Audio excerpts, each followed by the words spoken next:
How could a bank that once bought half of the United States be wiped out by a single sticky note that read, "I'm sorry"?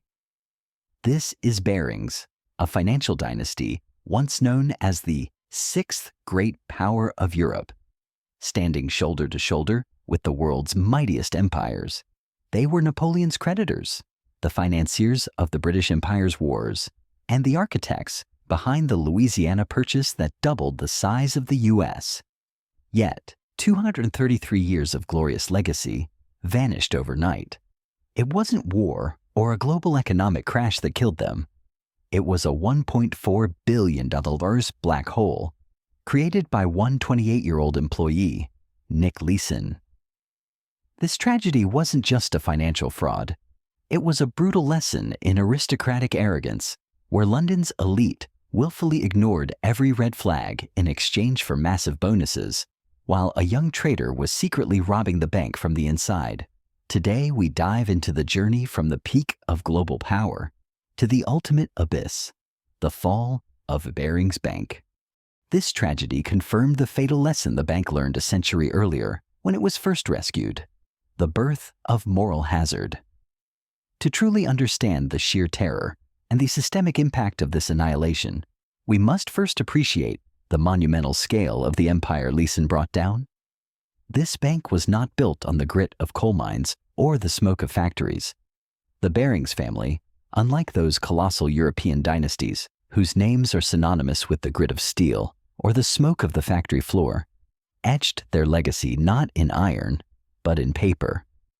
Theirs was a silent empire built on the intricate architecture of global finance. While competitors leveraged heavy industry and mass manufacturing, the Barings mastered the alchemy of transforming ledger entries, sovereign promises, and an almost clairvoyant understanding of systemic risk into a transnational power capable of moving commodities and continents alike. Their vast, generational fortune was not extracted from the noisy furnaces that polluted the industrial rivers of Europe, but rather from the quiet diligence of counting houses in London, meticulously kept ledgers, critical shipping manifests, and a sophisticated web of personal trust that stretched from the meticulous parlors of the city to the farthest reaches of Britain's burgeoning colonial empire. The story traces an arc from the tranquil English countryside, where the modest sons of a wool merchant first accumulated crucial seed capital, to the frenetic, high-stakes floor of the London Stock Exchange, the engine room of global capitalism. This saga spans more than mere wealth. It is a chronicle of influence. It moves from the opulent, perfectly manicured mansions lining country estates, symbols of established generational success, to the blood-soaked battlefields of Waterloo, where soldiers fought with weaponry and supplies directly procured by loans arranged and guaranteed by the Barings firm. Their success was defined by a ruthless combination of calculation and dizzying, sometimes disastrous, daring. The family built a merchant banking behemoth that confidently financed indebted governments and orchestrated the sale of high-yield bonds across 3 oceans. Yet they also suffered spectacular collapses that sent chilling, destabilizing tremors throughout the world's markets. For over 2.5 centuries, the Barings name symbolized unwavering stability, immense prestige, and privileged access to the highest echelons of imperial power, a reign that continued steadfastly until the combination of internal misjudgment and a spectacular act of fraud brought the mighty edifice crashing down. To systematically trace the family's epic journey is effectively to chart the tumultuous, innovative, and often perilous development of modern global finance itself, with all its inherent ingenuity and systemic hazards. The deepest origins of the Barings family, however, lie remarkably far from the urgent, cacophonous noise of London's financial district. In the late 17th century, the rural, largely agricultural county of Devonshire in southwest England provided the unlikely initial setting. Here, a German Lutheran minister named Franz Bering arrived, having crossed the channel to serve as pastor to a small, isolated expatriate congregation. It was his son, Johann, who elected to fully embrace his new English context anglicizing his name to John. This decision marked the definitive turning point, steering the family irrevocably away from the ministry and toward the lucrative realm of commerce. Born in 1697, John Baring matured during a period of intense and aggressive expansion in England's mercantile activity. The nation was rapidly establishing and consolidating its colonial empire, and wool, sheared from the expansive, rich pasture lands of Devon and the West Country, was arguably the single most prized and strategically valuable commodity of the era, the raw material of global trade. John prudently apprenticed in Exeter under a respected local merchant specializing in the dealing of raw wool and finished cloth. Crucially, he married into a venerable Quaker family, thereby acquiring not only significant social standing in the West Country, but also immediate, crucial access to the closely knit commercial networks of dissenting merchants. These groups, often barred from traditional Anglican institutions, placed an absolute paramount value on honesty, scrupulous ethics, and trustworthiness in all commercial dealings. Utilizing his new wife, Elizabeth Fowler's substantial dowry and his own accumulated savings from his apprenticeship, John established himself as an independent wool merchant in Exeter around 1717. The young couple immediately demonstrated remarkable diligence, working tirelessly to manage the complex supply chain, buying, processing, and selling vast quantities of raw wool, woven cloth, and a specific, durable textile known as serges. They cultivated deep, reliable relationships with both the local producers and the necessary exporters.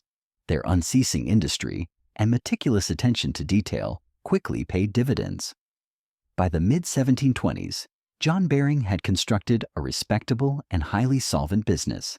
In 1726, he formally purchased a significant estate known as Larkbear, situated close to Exeter, marking the family's critical first stride toward establishing themselves as landed gentry.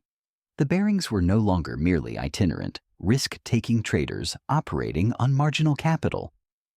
They were establishing deep generational roots in the English establishment. John and Elizabeth eventually raised several children, but it was their sons, John, known as John the Elder to distinguish him, and Francis, who possessed the vision and ambition necessary to carry the family fortunes to truly unprecedented heights. The sons were strictly raised in a household that championed hard work, superior education, and traditional piety.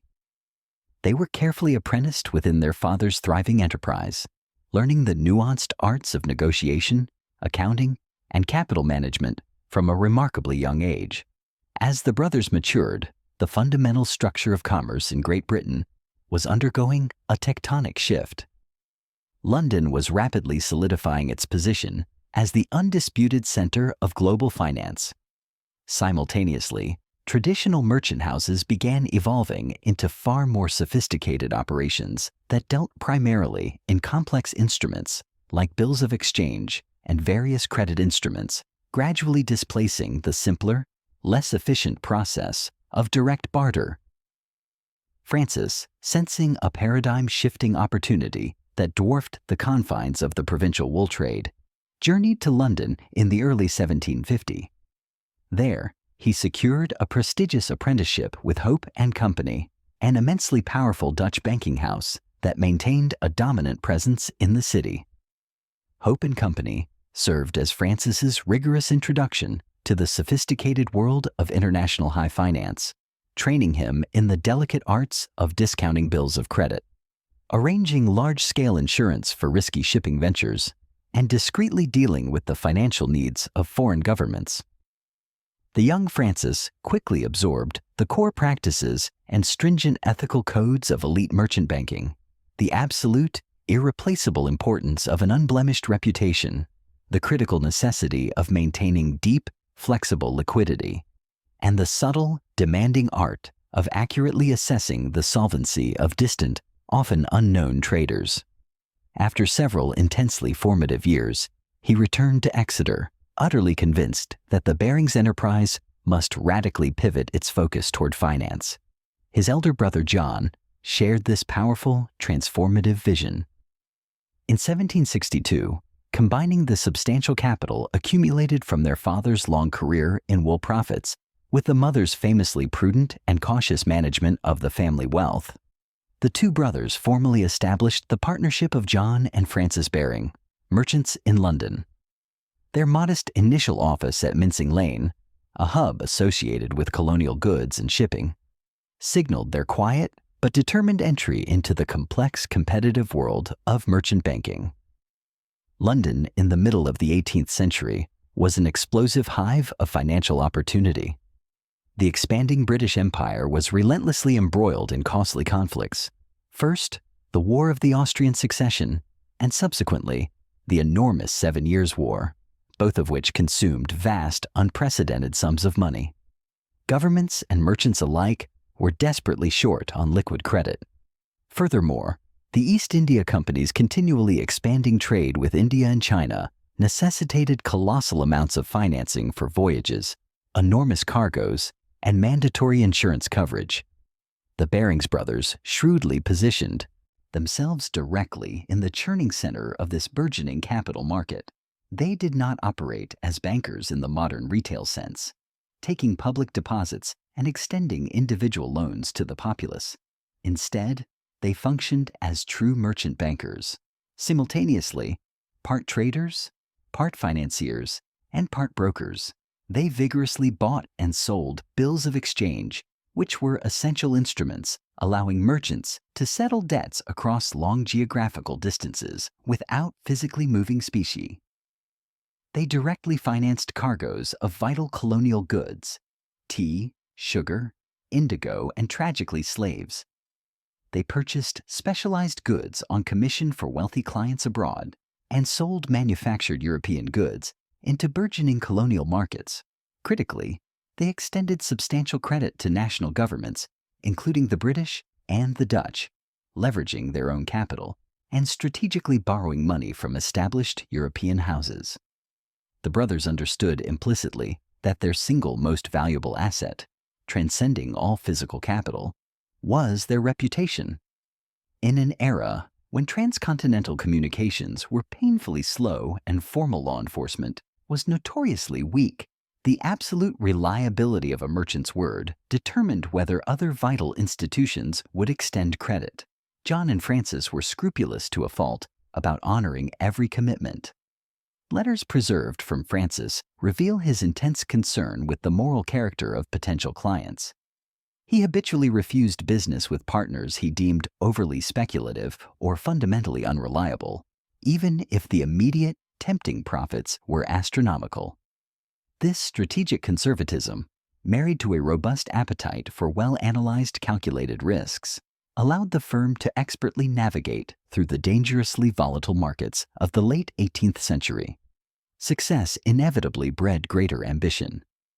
Throughout the 1770 and 1780, the Barings systematically broadened the scope of their operations. They financed the purchase of East India Company stock, a massive source of corporate power, and rapidly became major players in the trading of highly lucrative government securities. They developed increasingly intimate connections with key European merchants and banks, particularly in Amsterdam and Hamburg, acting as indispensable intermediaries for the crucial transatlantic trade.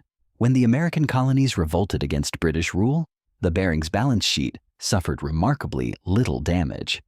They had judiciously avoided overexposure to risky colonial merchants, and consequently weathered the extreme economic disruption far better than many of their less cautious competitors.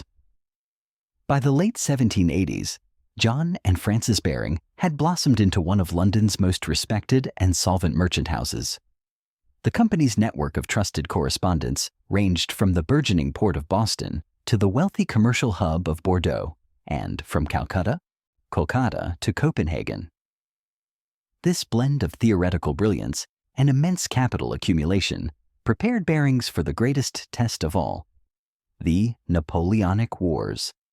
Francis, who was broadly recognized as the more visionary and intellectually inclined of the brothers, cultivated serious intellectual pursuits and maintained a significant correspondence with the emerging political economist David Ricardo.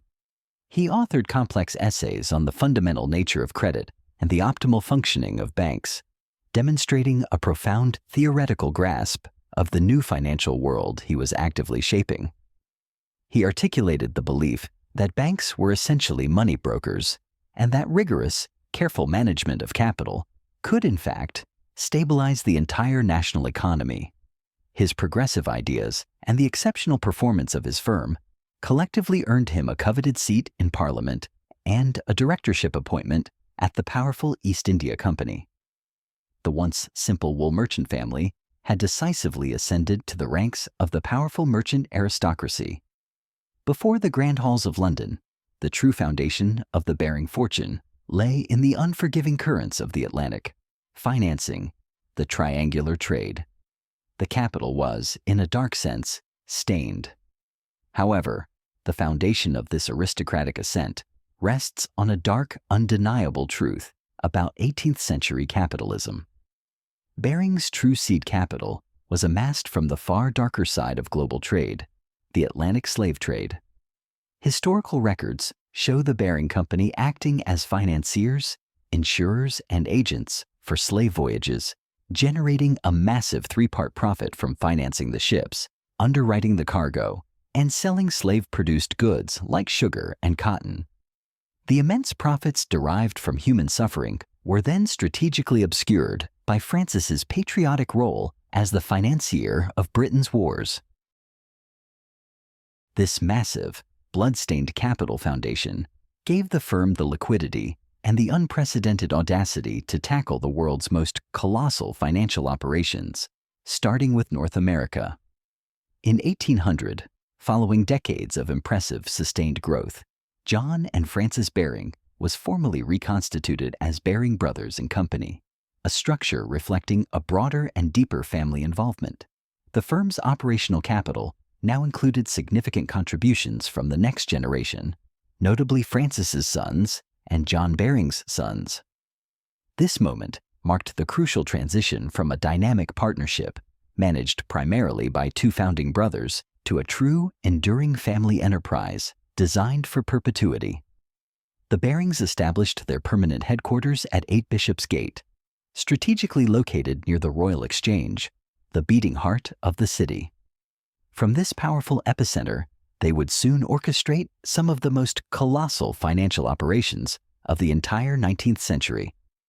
They were, at this moment, still somewhat dwarfed by the long-established great financial houses of the Netherlands, such as Hope and Company. However, the macro-financial environment of Britain was rapidly shifting. The French Revolution and the subsequent lengthy Napoleonic Wars fundamentally disrupted and decimated continental European finance. Britain, despite being perpetually at war with France, managed to rigorously maintain its national credit and, with the steadfast assistance of the Bank of England, rapidly became the undisputed global hub for capital. It was within this dynamic, violently changing environment that Baring Brothers ascended to unprecedented heights. The second, heroic section of the Barings story truly belongs to the age of revolution and continental war that convulsed Europe between the French Revolution and the final decisive fall of Napoleon. This fraught period saw the firm undergo a profound transformation from a highly successful but traditional merchant house into what leading contemporary observers famously dubbed the sixth great power. The company's remarkable rise was inextricably tied to the exceptional ability of its partners to perceive and exploit opportunities within systemic chaos, to harness complex new financial instruments, and to assiduously cultivate personal, high-level relationships with national governments. When revolutionary France declared war on Britain in 1793, London immediately faced deep economic turmoil. Numerous smaller banks failed outright, and the Bank of England was temporarily forced to suspend specie payments, convertibility to gold. Yet the Barings, consistently cautious and extremely well capitalized, not only survived, but dramatically expanded their influence. They negotiated massive loans for the British government, managed complex remittances for troops deployed abroad, and efficiently financed the critical purchase of wartime supplies.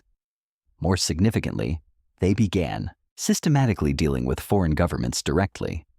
When the Kingdom of Denmark urgently required operational funds, Barings expertly arranged a large sovereign loan, utilizing its extensive European network to place high-yield bonds with reliable investors.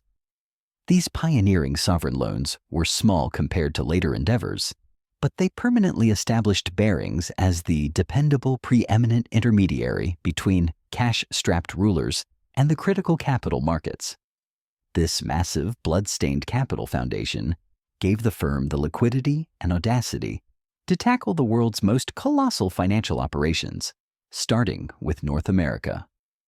The most famous, defining financial coup of the Barings during this epoch arrived with the Louisiana Purchase in 1803. The United States, guided by President Thomas Jefferson, sought to acquire the vast, uncharted Louisiana territory from France, which Napoleon was keen to sell to fund his expanding European wars. The transaction required an immediate, massive financing intermediary because the young United States lacked sufficient physical specie, and France demanded immediate, liquid payment. To understand the ruthlessness behind this coup, we must examine the specific financial engineering involved. Baring brothers, working in indispensable cooperation with Hope and Company of Amsterdam, boldly stepped into the breach. They agreed to handle the entire financial mechanism of the purchase, underwriting the bonds issued by the U.S. government and efficiently selling them to eager European investors. This operation, valued at $15 million, was among the single largest financial transactions in the history of the world up to that time. The bank purchased $15 million in U.S. government bonds at a deep discount, paying Napoleon only about 87.5 cents on the dollar. They profited immensely from the interest and the eventual maturation at full face value, a deal that cemented their unique ability to straddle geopolitical conflicts, finance both sides, and instantly turn high-risk government paper into a tradable, profitable asset. The bank purchased $15 million in U.S. government bonds at a deep discount, paying Napoleon about 87.5 cents on the dollar. They paid Napoleon the demanded cash and then held or sold the bonds, profiting immensely from the interest and the eventual maturation at full face value. It was this discounted purchase that secured Barings' multi-million-dollar profit and cemented their reputation as a preeminent global bank. The Louisiana Purchase was not merely a transaction. It was a feat of financial diplomacy executed in the shadow of Napoleon's wars.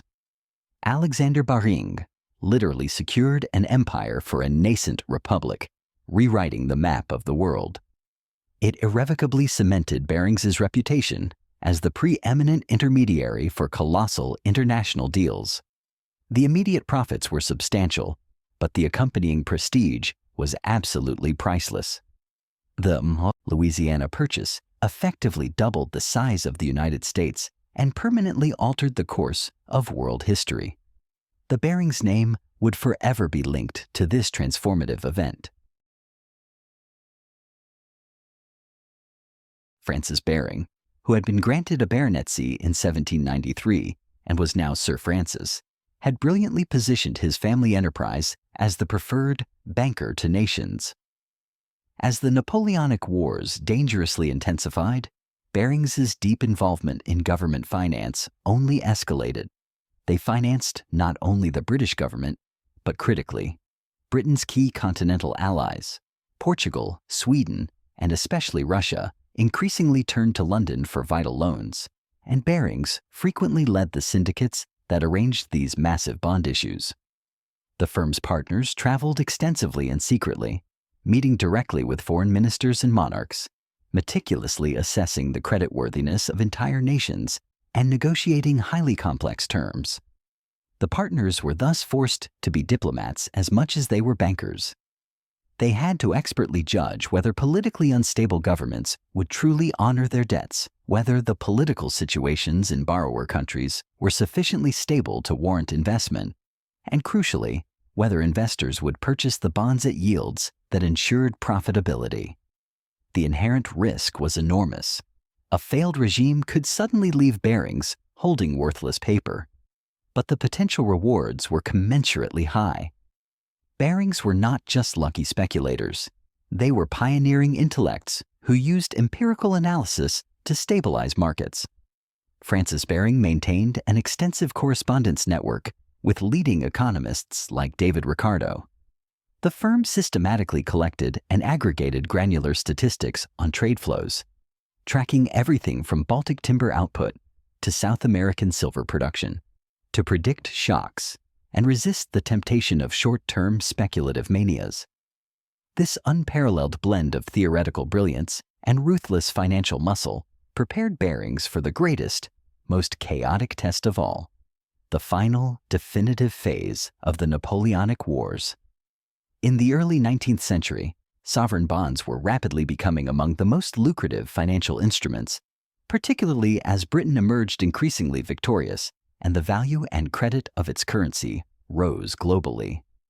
The absolute apex of Barings' involvement in war finance arrived between 1814 and 1815, when the Allied powers sought to raise the final overwhelming funds required to defeat Napoleon once and for all. The British government planned to subsidize continental armies on an enormous scale and needed to transfer vast, unprecedented sums of gold and credit across Europe. The task was rendered terrifyingly complex by the chaotic financial situation on the continent, where countless banks had failed and currencies were violently unstable. Barings, leveraging its extensive, indispensable connections in Amsterdam, Paris, via the banker Jacques Lafitte, and Hamburg, orchestrated a massive, logistically miraculous remittance operation. They coordinated closely with the Bank of England, the powerful, then rising Rothschilds, and other leading firms to physically move millions of pounds in gold and paper credit across national borders. According to meticulous historical accounts, Barings and the Rothschilds jointly supplied the decisive funds that allowed the Duke of Wellington's army to operate efficiently in Belgium and ensure his troops were paid immediately.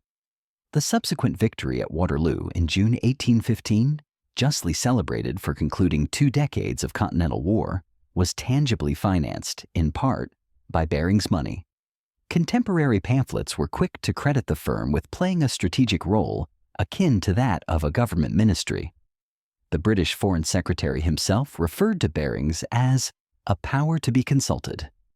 The epithet sixth great power, though perhaps a slight exaggeration, accurately reflected the chilling reality that the firm's sheer financial muscle could, in fact, sway the course of nations.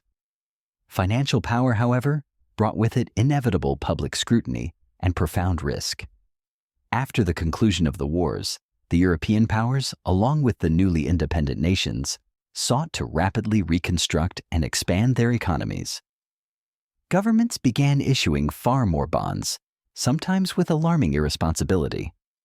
The 1820s witnessed a speculative boom centered on Latin American independence bonds. Newly liberated countries like Peru, Chile, and Colombia hastily issued debt to fund both critical infrastructure and standing armies.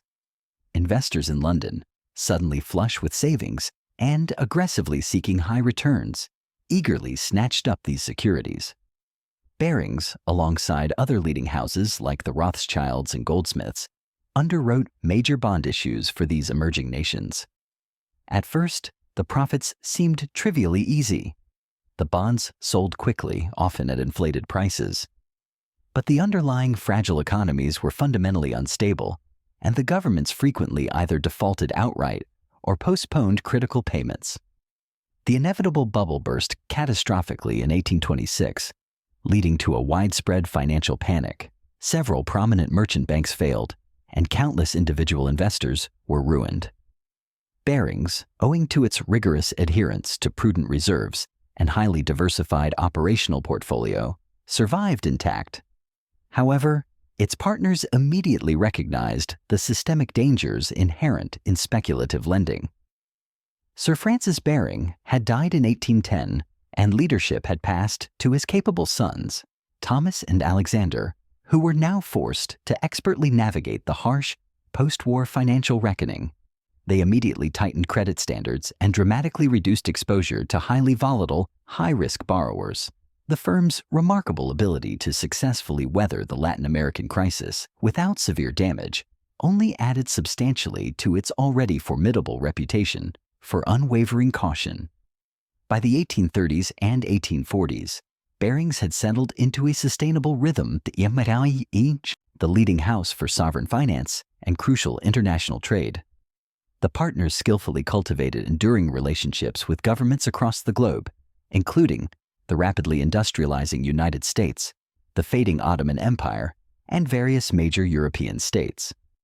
The firm frequently engaged in activities that strikingly resembled those of a modern central bank.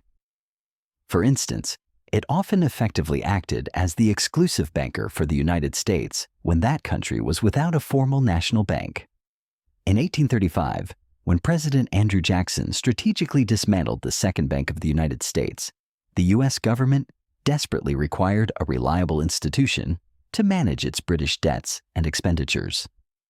Barings stepped seamlessly into the vacuum, holding federal funds and making complex payments on behalf of the U.S. Treasury Department. The firm was also instrumental in financing massive infrastructure projects, such as the early railway networks in the United States and Canada. Partners frequently traveled to America, personally surveying potential routes and painstakingly assessing the true value of railway bonds. In Europe, they underwrote major loans for the Prussian and Russian governments.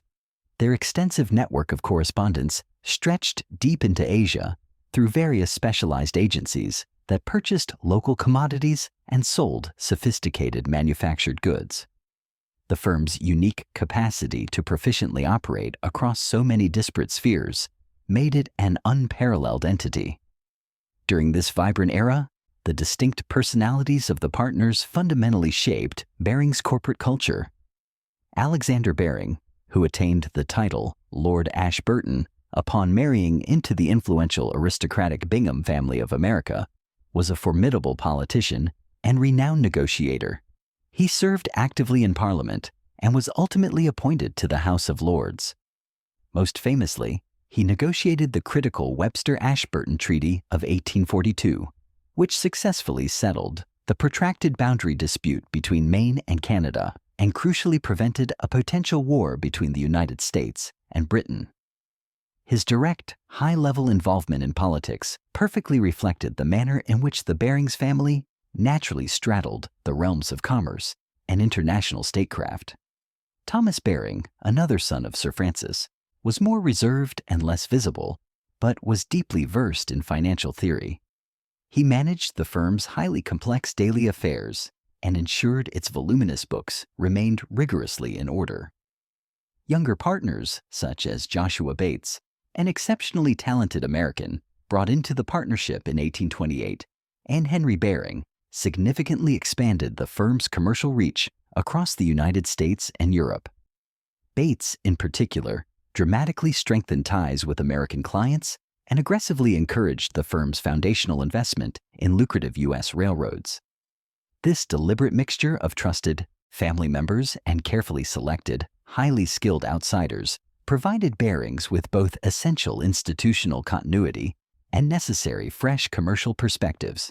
The firm's governance, though hierarchically structured, was flexible enough to allow partners to specialize and openly debate strategy. Letters exchanged between partners often reveal intense, high-level debates about whether or not to proceed with certain risky ventures, reflecting a dynamic culture that expertly balanced traditional caution with aggressive opportunity-seeking. The mid-19th century also saw the Barings cautiously enter the realm of philanthropy and social reform. The partners were ideologically conservative in politics, often opposing radical social reforms.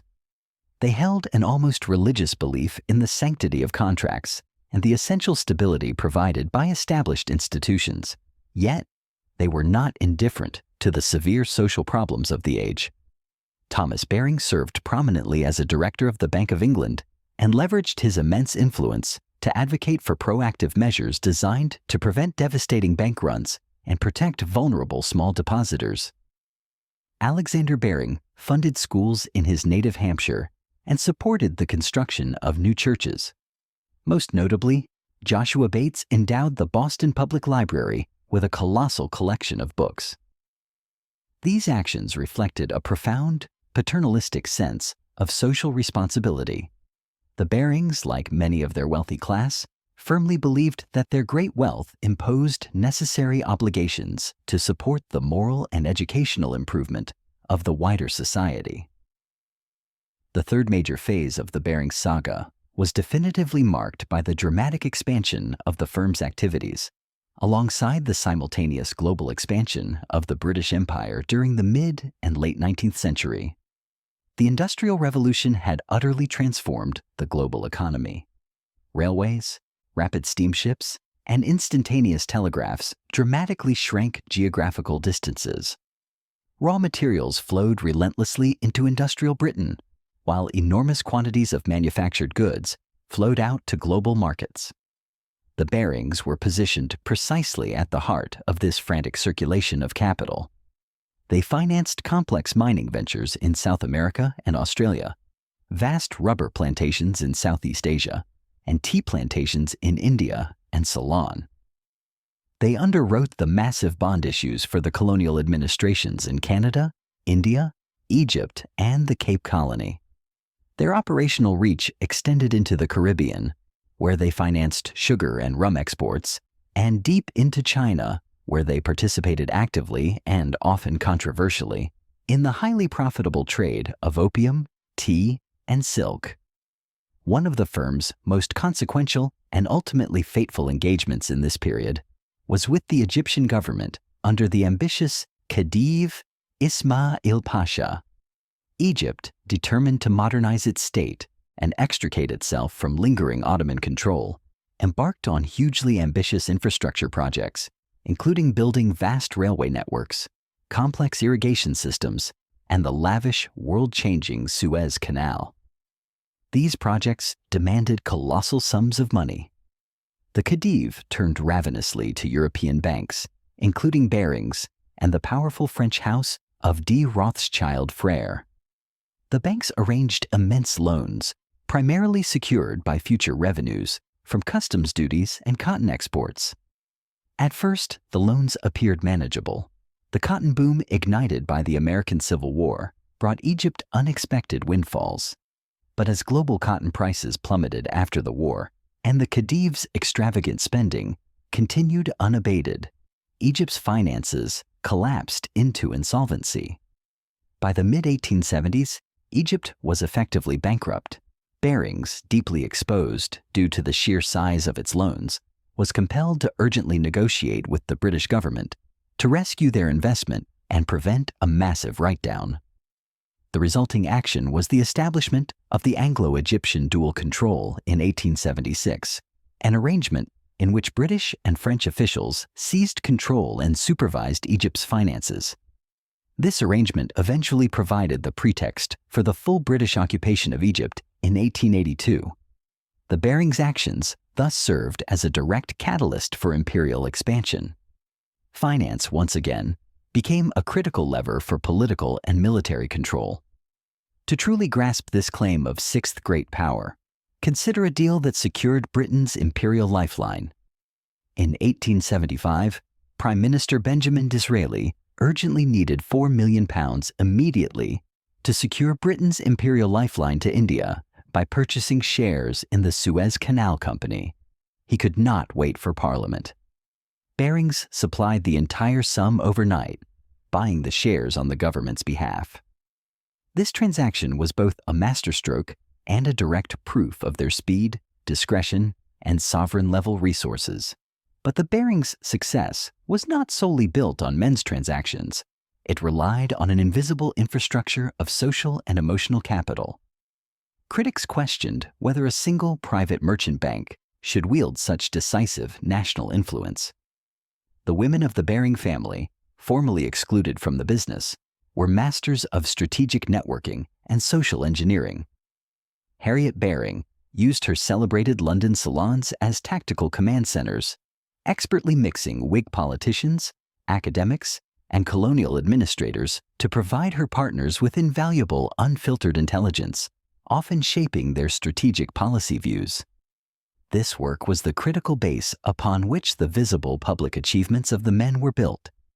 Furthermore, during the Barings crisis of 1890, the women's emotional labor, calming panicked families and maintaining an appearance of serene confidence, was the unseen gyroscope stabilizing the firm's social standing.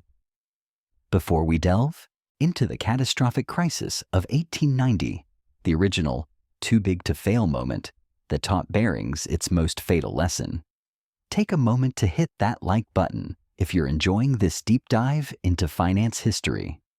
And make sure you subscribe so you don't miss the rest of this epic. The relentless expansion into colonial finance brought enormous profits, but it also significantly increased the firm's exposure to politically unstable regions. The 1870s and 1880s were plagued by systemic financial crises and sovereign defaults. The catastrophic collapse of the City of Glasgow Bank in 1878 and the failure of numerous other speculative ventures profoundly shook investor confidence worldwide. Barings, with its conservative culture, avoided many of the pitfalls, but not all. The firm became heavily, perhaps fatally, involved in Argentine finance. Argentina, a nation blessed with fertile pampas and a rapidly growing agricultural industry, issued bonds to finance critical railways and ports. European investors eagerly bought these securities, anticipating high returns. Barings underwrote several enormous bond issues for both the Argentine national government and various provincial entities.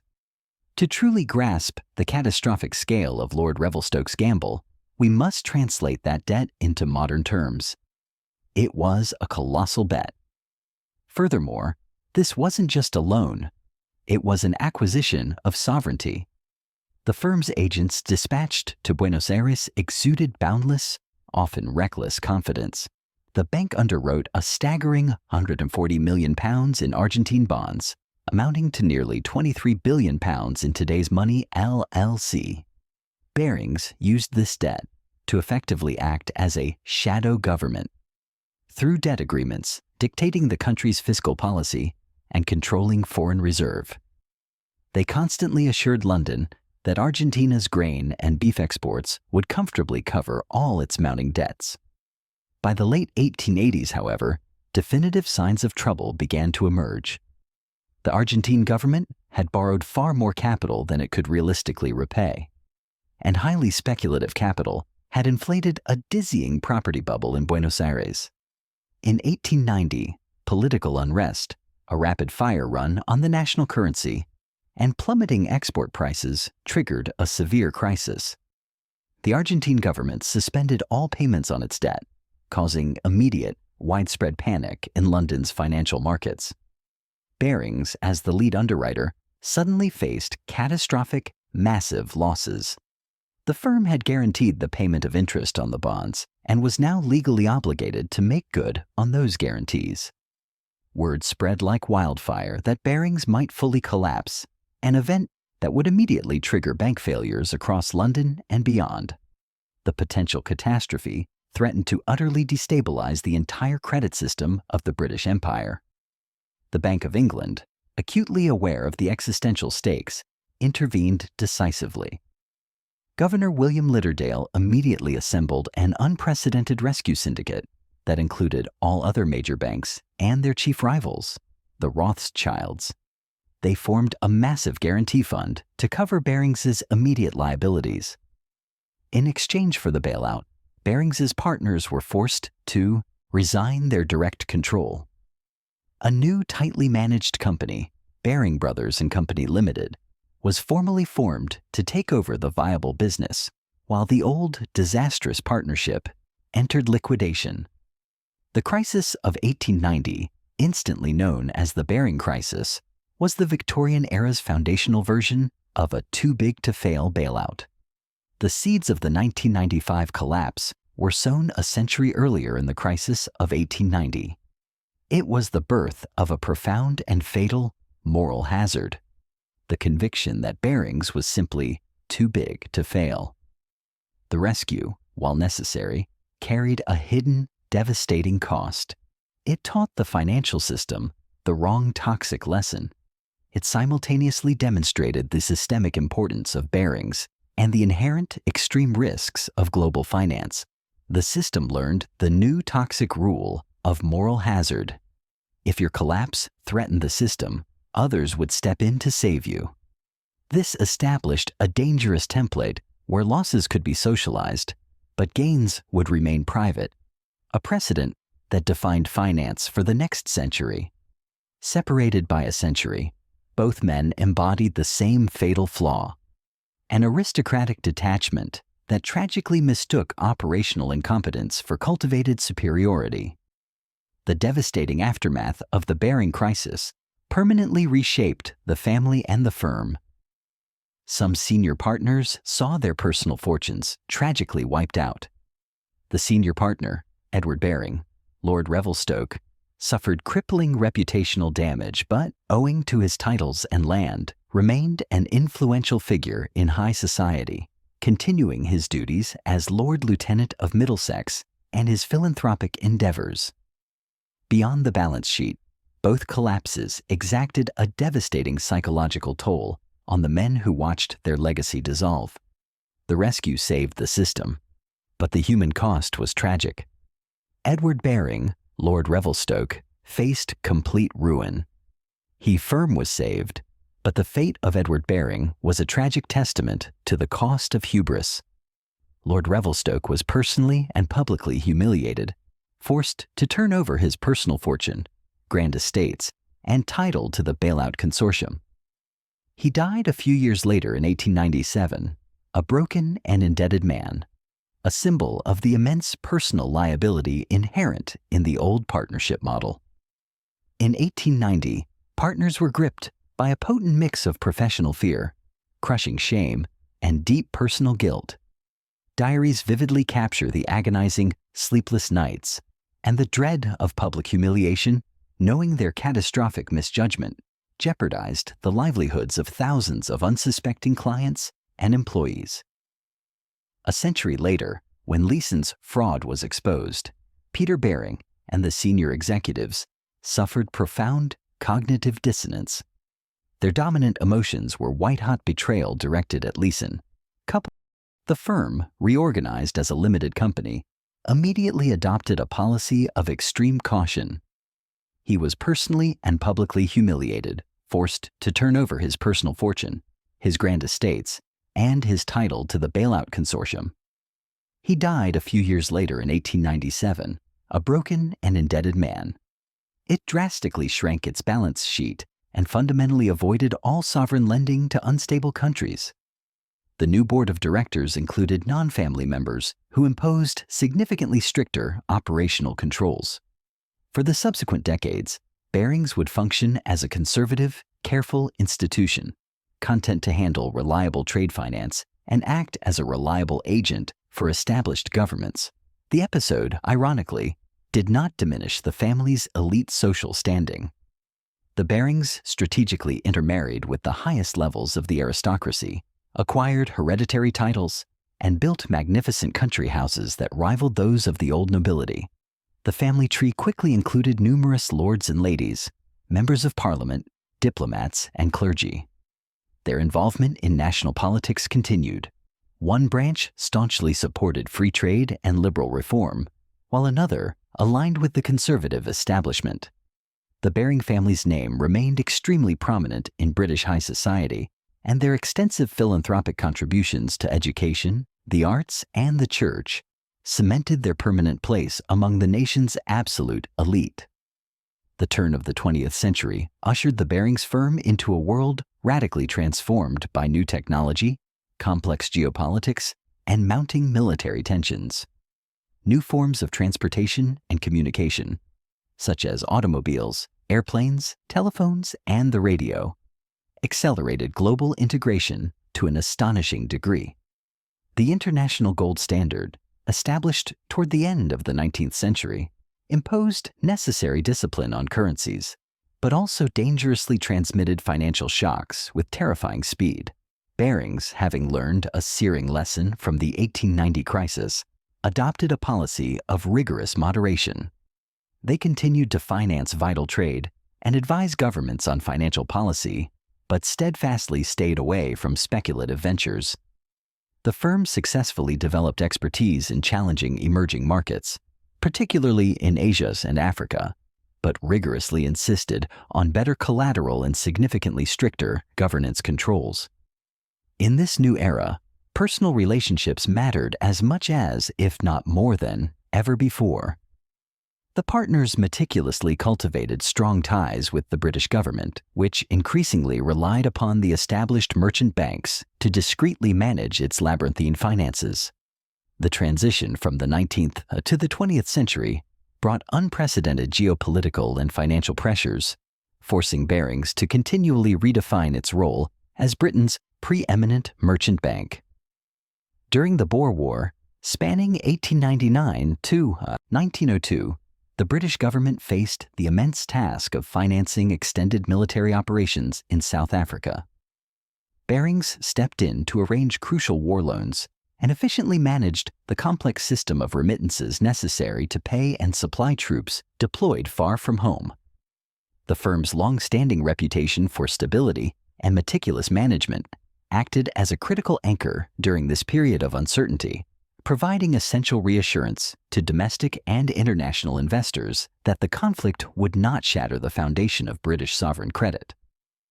Beyond operational finance, the partners consistently advised the Treasury on complex monetary policy, including the logistical challenges and economic implications associated with encouraging various crown colonies to adopt the gold standard.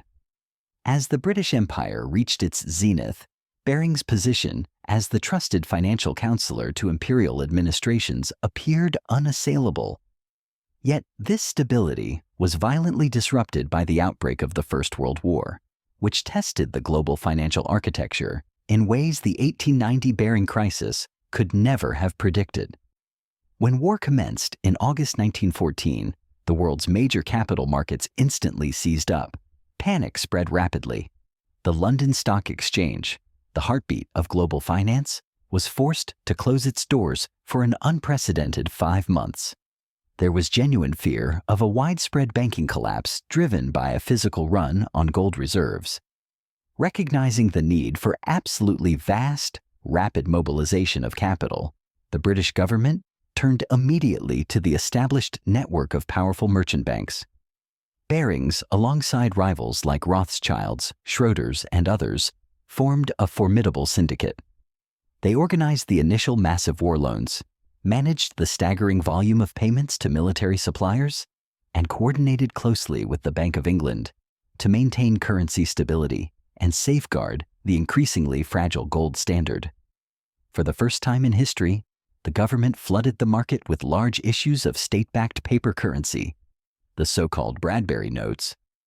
Merchant banks were instrumental in managing the distribution and circulation of this novel paper money, essentially underwriting the nation's ability to wage total war. The sheer scale of wartime finance eclipsed every previous undertaking in Barings' 2-century history.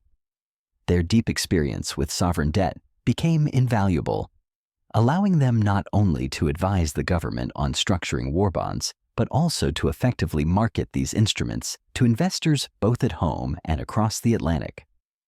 Barings also actively facilitated the financing of allied nations. As the French and Russian governments desperately required access to capital markets, the firm arranged transfers of gold and goods. However, the war irrevocably accelerated the shift of financial gravity away from the City of London. Increasingly, Barings ceded major purchasing and financing business to the newer, rapidly expanding American powerhouses, most notably J.P. Morgan and Company in New York, which effectively became the principal Allied purchasing agent. The conflict definitively signaled the shift of financial leadership across the Atlantic. Barings, once the undisputed global banker, now found itself in a fiercely competitive field. By the armistice, the dominance of American banks and industrialists was undeniable, solidified by the severe depletion of Britain's gold reserves and the country's crippling war debts, which permanently diminished London's international influence. The interwar period was marked by profound volatility and economic dislocation. Barings navigated the immediate post-war recession, the brief, glittering recovery of the Roaring Twenties, and the subsequent catastrophic onset of the Great Depression. A critical policy misstep occurred in 1925 when Britain chose to return to the gold standard at the old pre-war parity, a decision that dangerously overvalued the pound, rendering British exports uncompetitive and placing an unsustainable strain on the national economy. Barings, like many informed merchant banks, strongly criticized the dogmatic adherence to the outdated parity, but their influence on political policy had noticeably waned compared to the era of Alexander Baring. The firm focused on core, traditional services, financing international trade, advising established governments, and managing bespoke investment portfolios. They cautiously explored opportunities in regions they had avoided since the 1890 crisis, seeking renewed engagement in Asia and Latin America. They successfully arranged critical infrastructure loans for Australia and New Zealand, financed the export of heavy machinery to India, and facilitated vital global commodity trades. Yet, the resultant profits were frustratingly modest compared to the spectacular heights of the early 19th century. The Great Depression posed the firm's most severe test since 1890. Commodity prices collapsed worldwide, governments defaulted on international loans with alarming frequency, and global trade contracted sharply. While many smaller, less diversified banks failed entirely, Barings, due to its inherently conservative posture and strategically diversified income streams, successfully weathered the devastating economic storm. However, the firm's younger generation recognized that merely clinging to the past was a recipe for irrelevance. Partners like John Baring, later Lord Revelstoke, and Giles Baring aggressively pushed for urgent modernization. They implemented structural changes, hiring professional managers from outside the family, and systematically developing dedicated investment management services. They correctly analyzed that the future lay not just in simple trade finance, but in sophisticated asset management for institutional clients and underwriting corporate securities. The Second World War upended global finance yet again. Faced with the mortal threat of Nazi Germany, the British government mobilized its resources completely. The Treasury and the Bank of England exerted near total control over exchange rates, heavily restricted capital flows, and directed key industries. Consequently, the operational role of merchant banks, including Barings, was severely limited compared to their massive involvement in World War I. Barings continued to provide high-level advice and manage residual foreign exchange and trade business, but their strategic influence further waned. By the cessation of hostilities, Britain was desperately indebted to the United States. The pound sterling was under intense pressure, and London's status as the world's financial hub had passed definitively to New York. The post-war world, however, presented new opportunities for reinvention. As Britain dismantled much of its global empire and domestic capital restrictions persisted for decades, the global trade machine slowly roared back to life. New multilateral institutions like the International Monetary Fund, IMF, and the World Bank emerged, and London gradually regained some of its financial prominence. Merchant banks adapted by focusing intensely on international finance, advanced investment management, and corporate advisory services. Barings enthusiastically joined this global trend. The firm diversified rapidly, moving into sophisticated merchant banking services designed to support the new multinational corporations. They helped British companies access critical capital abroad, advised on increasingly complex mergers and acquisitions, and strategically invested in emerging markets. In a notably prescient move, they opened an office in Hong Kong in 1955, aiming to capture the burgeoning Asian trade flows. This decision proved pivotal as Hong Kong and Singapore evolved into critical regional financial centers.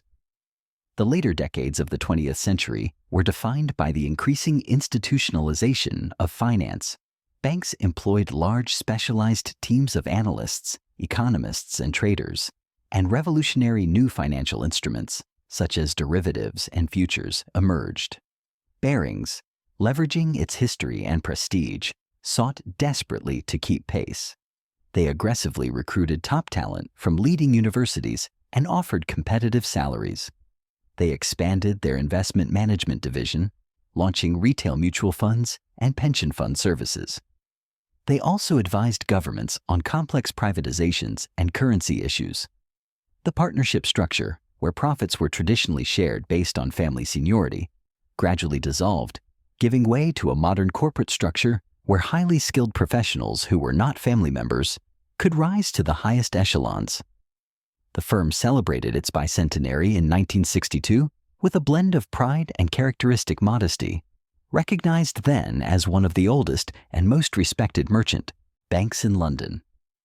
But the pace of financial change was accelerating relentlessly. The Bretton Woods system of fixed exchange rates collapsed in 1971, ushering in the era of floating currencies, which created immense opportunities for trading profits, but also drastically increased market volatility.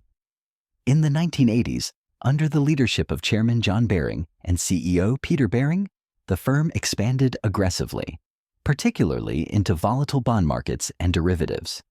They established a dedicated futures trading operation and opened strategic offices in Tokyo and Singapore to participate directly in the booming Asian markets.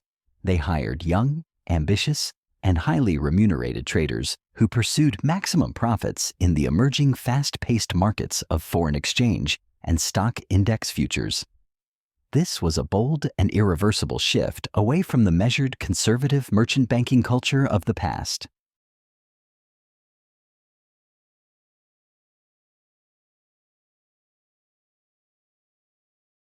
This strategic shift unknowingly set the stage for the most infamous episode in Barings' history.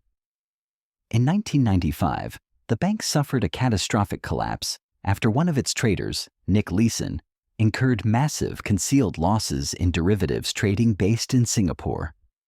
Leeson, a young British employee who had risen through back-office operations, had been transferred to Barings Futures Singapore, BFS, to manage and expand the firm's trading on the Singapore International Monetary Exchange. His authorized mandate was to execute low-risk arbitrage, exploiting slight price differences between Nikkei stock index futures traded simultaneously in Singapore and Osaka. Instead, Leeson began secretly speculating, taking enormous directional positions on the future movement of the Nikkei index. Initially, his bets were profitable, impressing his superiors in London, who rewarded him with large bonuses and dangerous amounts of autonomy. Leeson systematically concealed his escalating risk exposure by misusing a dedicated internal error account, labeled 88888, to hide catastrophic losses and move losing trades off the official books. A phantom account, designated 88888, became the black hole that swallowed a toothed 3-year legacy. It was the only place where losses could be hidden, a silent ledger of desperation. He engaged in unauthorized trades that far exceeded his delegated limits. The situation reached its breaking point in January 1995, when the devastating Kobe earthquake struck Japan. Japanese markets immediately plunged. The Kobe earthquake was not a market event. It was a geological verdict on Leeson's impossible position. The earth itself delivered the final margin call. Leeson, who had heavily bet that the Nikkei index would rise, faced crippling losses. In a desperate, self-destructive move, he doubled down on his positions, hoping for a rapid market rebound that never materialized. The market continued its free fall. By late February, the concealed losses approached $1.3 billion, a sum exceeding Barings' entire working capital. Leeson fled Singapore, leaving behind a laconic note that simply read, "I'm sorry." Management in London was stunned and paralyzed. They had placed blind trust in Leeson's fabricated reports and, critically, had failed to install adequate risk controls separating the front and back office functions. When the total hidden losses were finally exposed, Barings was instantly insolvent.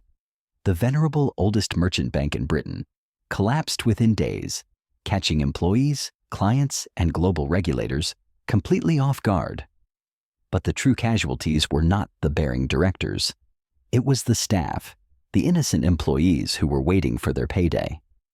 The Bank of England immediately orchestrated a nominal sale of Barings to the Dutch banking conglomerate ING for the symbolic sum of $100, with ING assuming the bank's liabilities. Peter Baring and the executive committee, dazzled by Leeson's fabricated success, awarded him a massive $130,000 bonus for 1993. His fictional profits funded their enormous executive bonuses. When the bank collapsed, the 1 to 200 employees lost their jobs, their life savings, and the entire anticipated $100 million bonus pool, while Peter Baring and the directors, shielded by the limited liability structure, remained personally wealthy.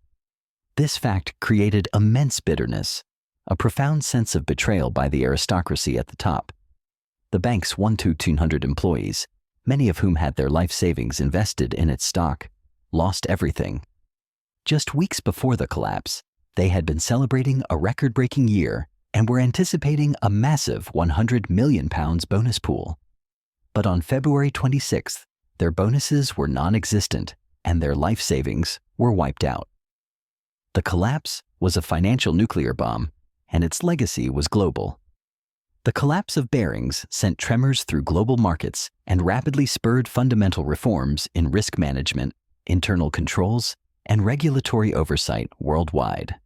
It also formally ended the Baring family's centuries-long involvement in banking. Nick Leeson's fraud was simultaneously a spectacular personal failure and a devastating systemic breakdown. Baring's management culture, which heavily prized trader independence and aggressive expansion into lucrative new markets, fatally overlooked the need for stringent supervision. The crucial back office, whose function was to reconcile trades and monitor risk, reported directly to Leeson, a critical lack of separation that allowed him to hide his illicit activities. Leeson was the living embodiment of the new mandate, yet tragically, he was also the perfect vector for the family's old, recurring disease: aristocratic detachment. The senior management, many of whom came from traditional merchant banking backgrounds, fundamentally misunderstood the complex mechanics of modern derivatives and Asian futures markets. Leeson was a working-class kid from Watford, the son of a plasterer who had bypassed Eton and Oxford. The catastrophic dual-hatted arrangement was allegedly born of simple aristocratic disdain. Patrician bankers in London, exemplified by Peter Baring, looked down upon the back-office work, believing it was easier to let the barrow boy in Singapore manage all the messy accounting himself. The London board, blinded by his fabricated success, awarded Leeson a massive $130,000 bonus for 1993. He was being celebrated as a hero for profits that simply did not exist. The ultimate lesson was brutal and clear. Centuries of reputation and history were absolutely no substitute for rigorous, modernized risk management. In the wake of the failure, other global banks rapidly tightened controls, and regulators demanded clearly defined lines of responsibility and reporting. The collapse of Barings thus accelerated the professionalization and mandatory rigor of risk oversight globally. The sale to ING marked the end of an era. The once dominant banking house became merely the investment banking arm of a larger Dutch universal bank. ING strategically resurrected the Barings name for its asset management business, leveraging the high-prestige legacy associated with 2 centuries of history. In 2005, ING sold the asset management arm to MassMutual, which continued to operate under the renowned Baring name. Today, Barings is a substantial global investment manager, entirely separate from the family that founded it. The Baring Foundation continues significant philanthropic work, supporting the arts and social justice initiatives. Members of the Baring family still reside in Britain, carrying titles such as Earl of Cromer, Baron Ashburton, and Baron Northbrook. They pursue distinguished careers in diplomacy, politics, the arts, and business, but none control a bank. Looking back across the centuries of the Baring saga, one is struck by the intricate interplay of innovation, ambition, caution, and ultimately, hubris. At their peak, the Barings embodied the ideals of merchant banking: prudent stewardship of capital, aggressive facilitation of global trade, and the unique ability to mobilize vast financial resources for grand, nation-shaping projects. They famously financed the Louisiana Purchase, which fundamentally reshaped North America. They underwrote the Suez Canal Purchase, securing Britain's imperial lifeline, and they managed the finances of countries across continents. Their partnerships skillfully blended family continuity with the integration of external talent, enabling them to adapt to rapidly changing financial environments. They survived wars, revolutions, and economic crashes by diligently maintaining reserves and fiercely protecting their honor. They cultivated intimate, necessary relationships with governments and monarchs, but remained responsive to the daily needs of merchants and industrialists. Their philanthropy, though often exhibiting the paternalistic attitudes of the age, supported essential public works like libraries, schools, and hospitals that profoundly benefited communities. Yet, the Baring story also serves as a potent demonstration of the dangers inherent in overreach and complacency. The 1890 crisis revealed the peril of tying excessive capital to unstable sovereign borrowers, especially without adequate diversification. The Argentine debacle exposed the vulnerability of even the most prestigious firms to severe political upheaval and commodity price swings. While the family's elevated social status may have insulated them personally from ruin, the firm itself came perilously close to outright failure. That catastrophic near collapse should have served as a permanent, indelible lesson. A century later, however, Barings once again ventured into a highly complex, aggressive business, derivatives trading, that they did not fully comprehend or adequately control. The 1995 collapse, resulting from the systemic failure to control a single rogue trader, clearly demonstrated that the complexity of modern finance demands constant, rigorous vigilance. In an era dominated by high-speed trading and globalized markets, a bank's survival hinges on its operational systems and sophisticated controls as much as it does on tradition and trust. Barings tragically failed to adapt in time. Throughout their history, the Barings were deeply connected to the British state. They financed its wars, advised its governments, and directly influenced national policy. Their fortunes mirrored the rise and fall of the empire. When Britain dominated world trade, Barings dominated finance. When Britain declined, Barings scrambled to find new niches. Their partnership with governments was often stabilizing, as when they coordinated currency stabilization, but it simultaneously entangled them in the ethically murky waters of imperialism. Their loans to Egypt effectively paved the way for British political control. Their purchase of the Suez Canal shares directly contributed to the consolidation of empire. Their Argentine investments indirectly justified British involvement in South American affairs. The line between commerce and outright imperialism was continuously blurred, vividly illustrating how finance could wield profound political power. The dynastic family dimension adds another crucial layer to the Baring saga. For generations, the firm operated as a closed family partnership, where the founder's sons and nephews automatically inherited the business.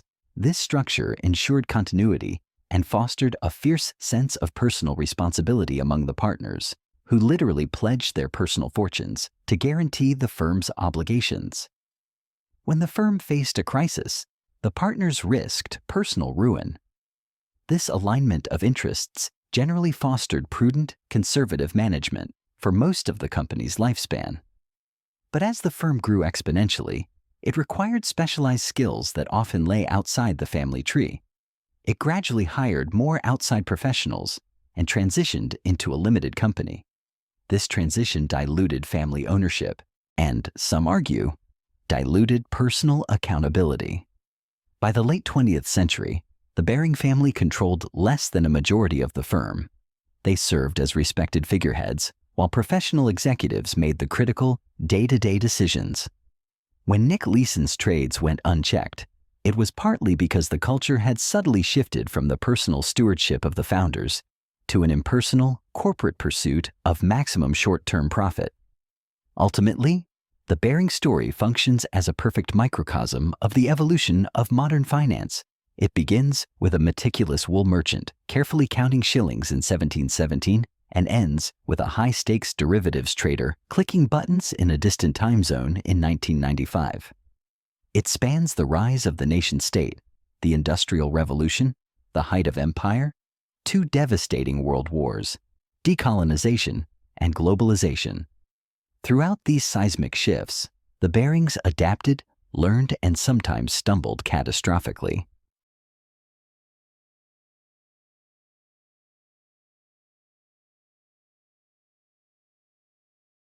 Their legacy endures in the sophisticated financial institutions they helped build, the vital infrastructure they financed, and the cautionary tales they so vividly provide. The Baring name, once universally synonymous with unassailable integrity, is now also inescapably associated with the dangers of insufficient oversight.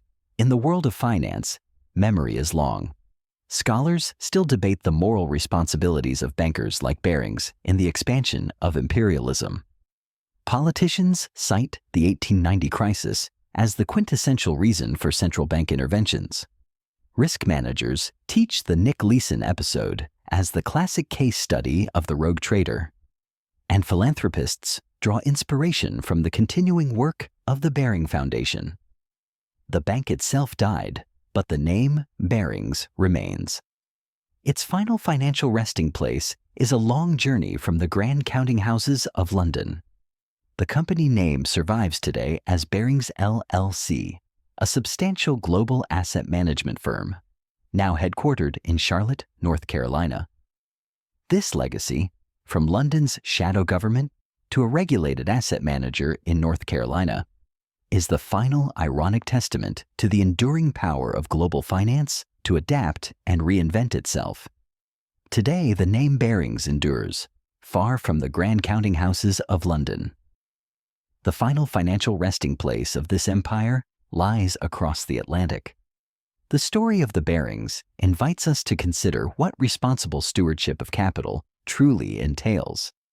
It challenges us to analyze how private enterprise can successfully serve public ends without succumbing to sheer greed or narrow nationalism. It reminds us forcefully that the banks that grease the wheels of commerce wield immense, often invisible power, a power that can be used equally to build vast infrastructure or to destabilize entire economies. The Barings utilized that power for both ends. As the 21st century advances, the Baring family no longer commands the levers of global finance. They remain highly present in British society, but their influence is now primarily cultural and philanthropic, rather than financial. Yet, the company name survives in the form of Barings LLC, a substantial global asset management firm headquartered today in Charlotte, North Carolina.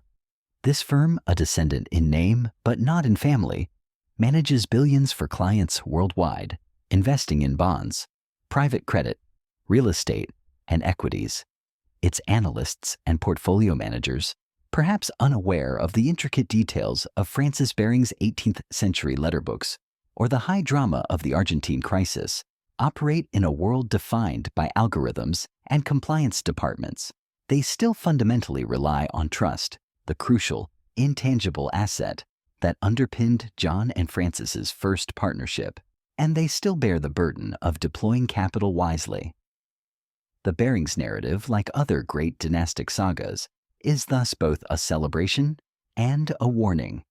It celebrates human ingenuity, the ability to conceive of complex financial instruments that channel resources to productive use, and the entrepreneurial spirit that builds institutions lasting centuries.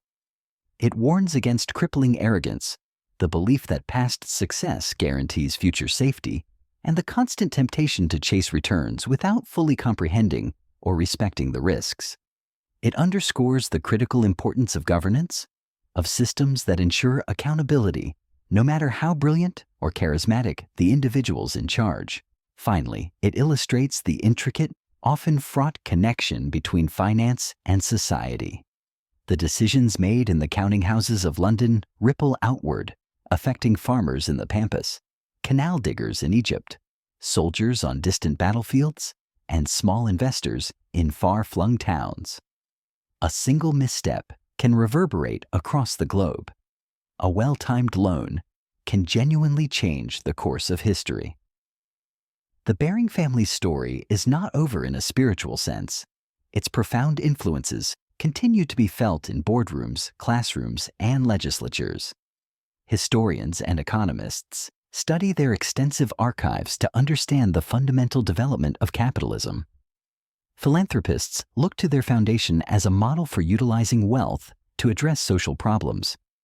Legal scholars reference the 1890 Baring crisis to justify the structure of modern regulatory frameworks. When new financial scandals erupt, commentators invariably recall Barings to issue warnings against dangerous complacency.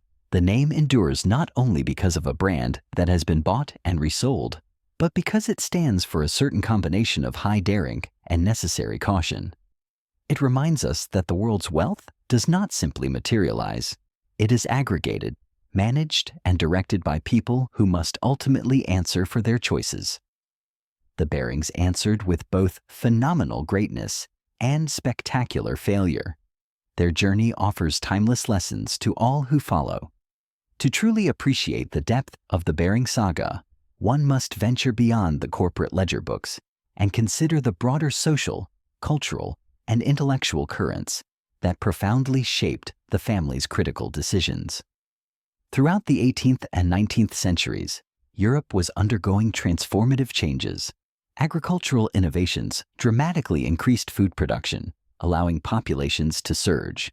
The Enlightenment propagated revolutionary ideas about reason, liberty, and economic liberalism.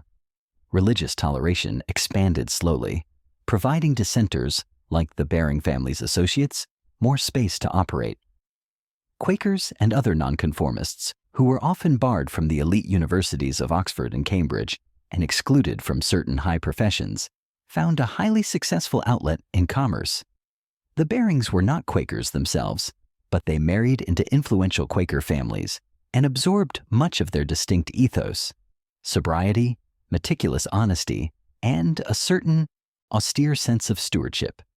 These values profoundly informed their business conduct. They treated contracts as sacred commitments and strictly avoided association with debtors whom they deemed immoral or unreliable.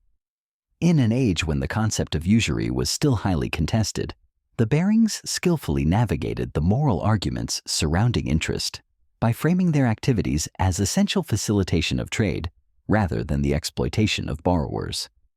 Their extensive private letters reveal a constant, paramount preoccupation with maintaining an absolutely spotless reputation, a good name.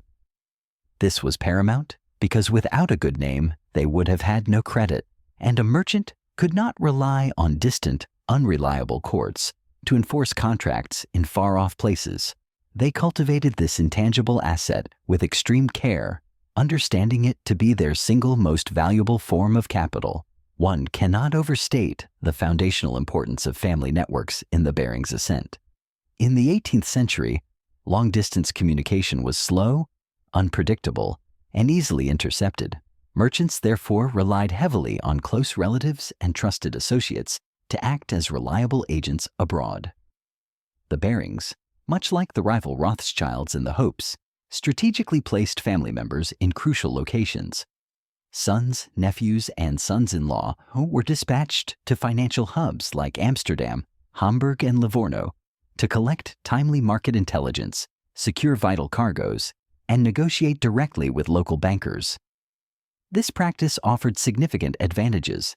Family members shared the same core interests and could be implicitly trusted with enormous sums of money. but it also posed constant challenges. Familial loyalty occasionally conflicted with the unforgiving need for professional competence. Not every Baring was equally capable. Letters from Francis and John revealed deep frustration with certain cousins who failed to execute orders correctly or took unnecessary, unauthorized risks. The partners faced the perpetual balancing act between nepotism and meritocracy. Over time, they hired highly capable outsiders such as Joshua Bates, whose inclusion signaled a pragmatic willingness to prioritize sheer ability over rigid bloodlines. The tension between absolute family control and the necessity of professional management was a dynamic that would never be fully resolved. It tragically reappeared in the 20th century when non-family executives made the fateful decisions leading to the collapse. Moreover, the Barings were deeply products of the age of print and intellectual engagement. They consumed and actively contributed to the burgeoning literature on political economy. Francis Baring corresponded directly with Adam Smith, whose Wealth of Nations, 1776, argued persuasively that free markets and the division of labor were the engine of national enrichment. Francis himself wrote tracts defending the Bank of England's suspension of gold payments in 1797 and making an intellectual argument for the rationality of paper money. He actively engaged in public debates about the Corn Laws, the national public debt, and trade restrictions. His writings demonstrate a mind keenly attuned to the economic theories of the day, yet always anchored firmly in practical business experience. Unlike some academic theorists, the Barings knew intimately the difference between an elegant idea and a workable policy. They saw firsthand how excessive government intervention could distort markets and how poorly regulated speculators could misjudge risks. Their intellectual engagement helped shape policy, confirming they were not passive observers. For instance, Alexander Baring played a key active role in negotiating the boundary settlement between Maine and Canada. Utilizing both his sophisticated political skills and his localized knowledge of the region, which he gained through extensive business contacts, the Barings thus moved seamlessly in circles where influential ideas and massive money intersected. The cultural world of the Barings also demands attention. They lived in an era when the British elite celebrated the ideals of genteel leisure and cultivated refinement. The Barings used their accumulating wealth to patronize art, music, and architecture. They commissioned grand houses such as Stratton Park in Hampshire, which was dramatically redesigned by the renowned architect George Dance the Younger in the early 1800s. Stratton Park became a towering symbol of taste and classical learning, featuring a Palladian facade and a landscape deliberately inspired by the romantic paintings of Claude Lorraine. Other family estates, like the Grange at Northington, showcased extensive collections of priceless paintings, sculptures, and rare books. The Barings actively patronized leading artists and musicians. Sir Francis Baring supported the celebrated painter Sir Joshua Reynolds and owned major works by Gainsborough and Romney. These massive cultural investments were far from mere vanity. They were a strategic component of securing crucial social acceptance among the entrenched aristocracy. In a society that still fundamentally valued landed gentry over trade, the Barings cleverly utilized art and architecture to bridge the social gap. They also donated significant sums to public institutions, such as the National Gallery and various hospitals, thereby publicly aligning themselves with high civic virtue. This intricate interplay of commerce and culture enriched the broader fabric of British society, while simultaneously legitimizing the family's accumulation of immense wealth through finance. Despite the Barings' relentless attempts to present themselves as paragons of virtue, their business activities were not immune to the severe moral controversies of their time. The 18th and early 19th centuries were deeply and horribly entwined with the Atlantic slave trade. British merchants transported millions of enslaved Africans to the Americas, generating staggering profits. The Barings were not direct slave traders in the sense of owning ships that transported human cargo, but they played a critical enabling role. They financed and insured voyages that carried enslaved people, and they aggressively traded in commodities produced by slave labor, notably sugar, cotton, and tobacco. Their loans to Caribbean planters and merchants were explicitly backed by plantations worked entirely by enslaved Africans. When abolitionists campaigned forcefully against the slave trade and slavery itself, they sharply criticized the merchants and bankers who profited from human bondage. Francis Baring, driven by commercial concerns, publicly opposed immediate abolition, arguing that a sudden sharp end to the trade would severely damage British economic interests. Eventually, the political consensus shifted, and Britain abolished the slave trade in 1807 and slavery throughout its colonies in 1833. The Barings skillfully adapted to the new regime, financing the subsequent compensation paid to slave owners and investing in the emerging free labor economies. Yet, the moral stain remained. Like many of their peers, the Barings participated actively in a vast, violent system of exploitation. Their historic fortunes were built, in part, on the suffering of enslaved people. This undeniable aspect of their history profoundly complicates any simple celebration of their success. It serves as a necessary reminder that wealth creation often rides on the backs of the powerless. Finally, the gender dynamics within the Baring family and firm also deserve extensive exploration. Finance has historically been an overwhelmingly male-dominated field, and the Barings were certainly no exception. The firm's partners were exclusively men, and they convened in male-only spaces like the coffee houses and the Royal Exchange. Women were formally excluded from direct participation in the business. Yet, the women of the Baring family exerted considerable, if hidden, influence behind the scenes. Elizabeth Baring, the original matriarch, skillfully managed the family finances after her husband's death, ensuring her sons had the necessary starting capital to launch the bank. The women of the Baring family constituted a vital, often invisible infrastructure, ensuring continuity and strategically managing the domestic economy that supported the firm's global ventures. This responsibility extended beyond merely keeping the books while managing a demanding domestic sphere. They were masters of strategic networking and social engineering.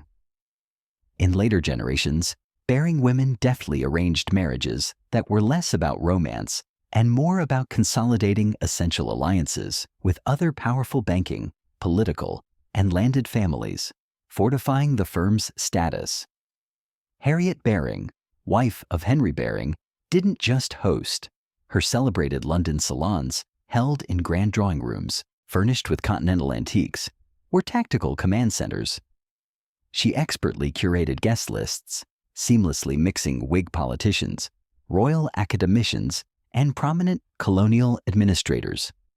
Her intimate, often whispered conversations with key statesmen provided Henry with invaluable unfiltered insights, demonstrably shaping his strategic policy views. Later, Louise Baring, Countess of Ashburton, leveraged her elevated title and status as an esteemed patron of the arts, funding the construction of concert halls and commissioning pre-Raphaelite painters, to champion nascent social causes, lending respectability to movements for public health and women's education. Crucially, during the existential Baring crisis of 1890, the women shielded the men from complete social ruin. Their emotional labor, calming panicked wives, maintaining an appearance of serene confidence, and discreetly leveraging decades-old friendships in Parliament and the Bank of England, was the unseen gyroscope stabilizing the firm. This complex, often invisible work, emotional, social, and managerial, was the critical base upon which the visible public achievements of the men were built. The reality is stark. Without the sustained, strategic efforts of the Baring women, the entire enterprise would likely have crumbled under the weight of its own ambition. The Baring narrative gains another essential dimension in its aggressive global reach and the intricate, often fraught, interactions with non-Western cultures. Their agents operating in 19th century China were not merely traders. They were forced to master the labyrinthine protocols of the Guanxi system, negotiating complex business customs while operating in the toxic aftermath of the Opium Wars. This engagement was morally compromised. The Barings, alongside their Western counterparts, derived significant profit from the lucrative and devastating opium trade, which forcibly fractured Chinese markets and inflicted catastrophic social damage across the Qing dynasty. Meanwhile, in the vast expanse of India, Baring representatives navigated the tiered structure of the Raj, partnering with British colonial officials on one hand and influential local princes, Maharajas and Nawabs, on the other, securing financing for pivotal infrastructure projects like railways, public works, and massive irrigation schemes. Success demanded far more than financial acumen. It required a detailed, sensitive understanding of local legal structures, the diverse religious landscape, and the rigid social dynamics enforced by the caste system. Further west, in the unstable provinces of the Ottoman Empire, Baring agents negotiated high-stakes deals directly with powerful pashas and the imperial court, sometimes facing real personal danger amidst localized political instability and brigandage to secure concessions for loans. These high-risk, cross-cultural engagements unmistakably underscore the structural cultural imperialism that underpinned global finance. Western bankers routinely arrived assuming inherent superiority, attempting to impose English common law and specific Western legal instruments, like trusts and mortgages, onto local judicial systems that often operated under Sharia or traditional law. Yet, success demanded painful compromises. Letters from Baring agents frequently detailed their attempts to rapidly acquire proficiency in local dialects, like Hindustani or Ottoman Turkish. Their reliance on trusted local brokers, compradors in China, sokars in India, to bridge colossal cultural gaps, and their frantic efforts to contain diplomatic misunderstandings that could derail multi-million-pound deals. Though fundamentally unequal, the flow of power and capital dictated the terms. This exchange was never entirely unidirectional. The Barings' exposure to civilizations vastly different from London's narrow banking world subtly broadened their philosophical horizons, complexifying their understanding of global power dynamics. These interactions serve as a potent historical reminder that true globalization is far more than an economic ledger. It is a profound, messy, and continuous cultural and social process. The psychological dimensions of the family's journey, particularly during periods of acute financial crisis, offer an instructive study in elite anxiety. When the reckless Argentine loans soured, pushing the venerable firm to the precipice of collapse, the partners were gripped by a potent mix of professional fear, crushing shame, and deep personal guilt. Diaries and hurried ink-stained letters from that period vividly capture the physical and emotional toll. The agonizing sleepless nights, the cold dread of public humiliation, and the profound stress of watching a 150-year legacy dissolve. Edward Baring, Lord Revelstoke, was burdened with the task of informing his wife and children that their generational fortune, the source of their identity and security, might vanish overnight. His written accounts reveal a poignant anxiety, not just for his own fate, but for the immediate welfare of the dozens of loyal domestic servants dependent on their household wages and the preservation of the family's painstakingly constructed reputation. Inside the mahogany-paneled boardrooms, the partners engaged in anguished debates. Bankruptcy and the preservation of personal honor, or a humiliating, state-orchestrated rescue that preserved the broader economy. The institutional pride accumulated over generations made the admission of failure nearly unbearable. Some senior partners vehemently argued for closing the firm to preserve their untarnished name, while others pragmatically pushed for the rescue to preserve the nation's broader financial stability. Ultimately, the choice to accept the Bank of England's unprecedented bailout was a cold, pragmatic necessity. Yet it inflicted a moral scar. The senior partners carried the heavy knowledge that their catastrophic personal misjudgment had jeopardized the livelihoods of thousands of unsuspecting clients and employees. They carried that burden forward for the rest of their lives. Similarly, a century later, the Leeson scandal exacted an equally devastating, albeit modern, emotional toll. Peter Baring and the senior executives initially suffered a profound cognitive dissonance. They simply could not comprehend that the reckless actions of a single junior derivatives trader in Singapore could bring down a venerable, globally respected institution. The dominant emotions were white-hot betrayal directed at Leeson, coupled with paralyzing self-recrimination for the institutional complacency that allowed the fraud to flourish. The human wreckage was immediate and severe. Hundreds of loyal staff members lost their jobs. Lifelong careers in the City of London ended abruptly in public shame, and shareholders, including many elderly pensioners, saw their investments evaporated instantly. For the Baring family itself, the public scorn was instantaneous and overwhelming. Yet, for many affiliated with the firm, the psychological pain was deeper. The bank's violent demise symbolized more than just a failure of capital. It marked the abrupt, shocking end of a specific social and financial era, a loss of a world where gentlemen's agreements and personal relationships still held sway over impersonal, high-speed trading algorithms. They mourned not merely the collapse of a bank, but the irrevocable loss of an identity. Interviews with former employees conducted afterward frequently captured feelings of paralyzing grief, chillingly analogous to bereavement. These acute psychological insights are critical for moving beyond mere balance sheets to fully grasp the profound human dimensions inherent in catastrophic financial failures. The Baring crisis of 1890, often summarily glossed over in textbooks, merits a deeper analysis for its profound and enduring implications on the architecture of the global financial system. The crisis exposed a dangerous fragility inherent in the Victorian financial system. London's banking sector relied heavily upon specialized institutions known as acceptance houses, like Barings, which provided essential global liquidity by endorsing bills of exchange.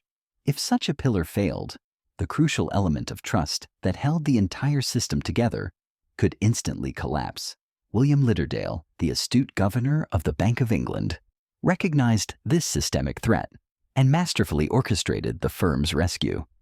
Historians widely agree that this pivotal episode dramatically accelerated the evolution of the Bank of England into a true lender of last resort. By stepping in to save Barings and guaranteeing its solvent, albeit illiquid assets, the bank signaled an unprecedented commitment to supporting the integrity of the market. This intervention established a crucial precedent for the role of central banks in future crises, influencing major responses from the panic of 1907 in the United States up to the 2008 global financial crisis. The Baring crisis also directly spurred significant reforms. Banks were soon compelled to publish more transparent, standardized accounts. Partners began reducing their personal risk by shifting from unlimited liability to incorporated structures, and regulators enhanced oversight of potentially volatile colonial lending. A financial chain reaction that could have destabilized the entire British Empire was successfully averted, but at the lasting cost of permanently increased state intervention in private banking. The financial technology of the era also deserves elaboration, demonstrating how paper and trust facilitated global capital flows. When the Barings famously arranged the Louisiana Purchase in 1803, they utilized instruments like bills of exchange, essentially paper-based promises to pay future debts.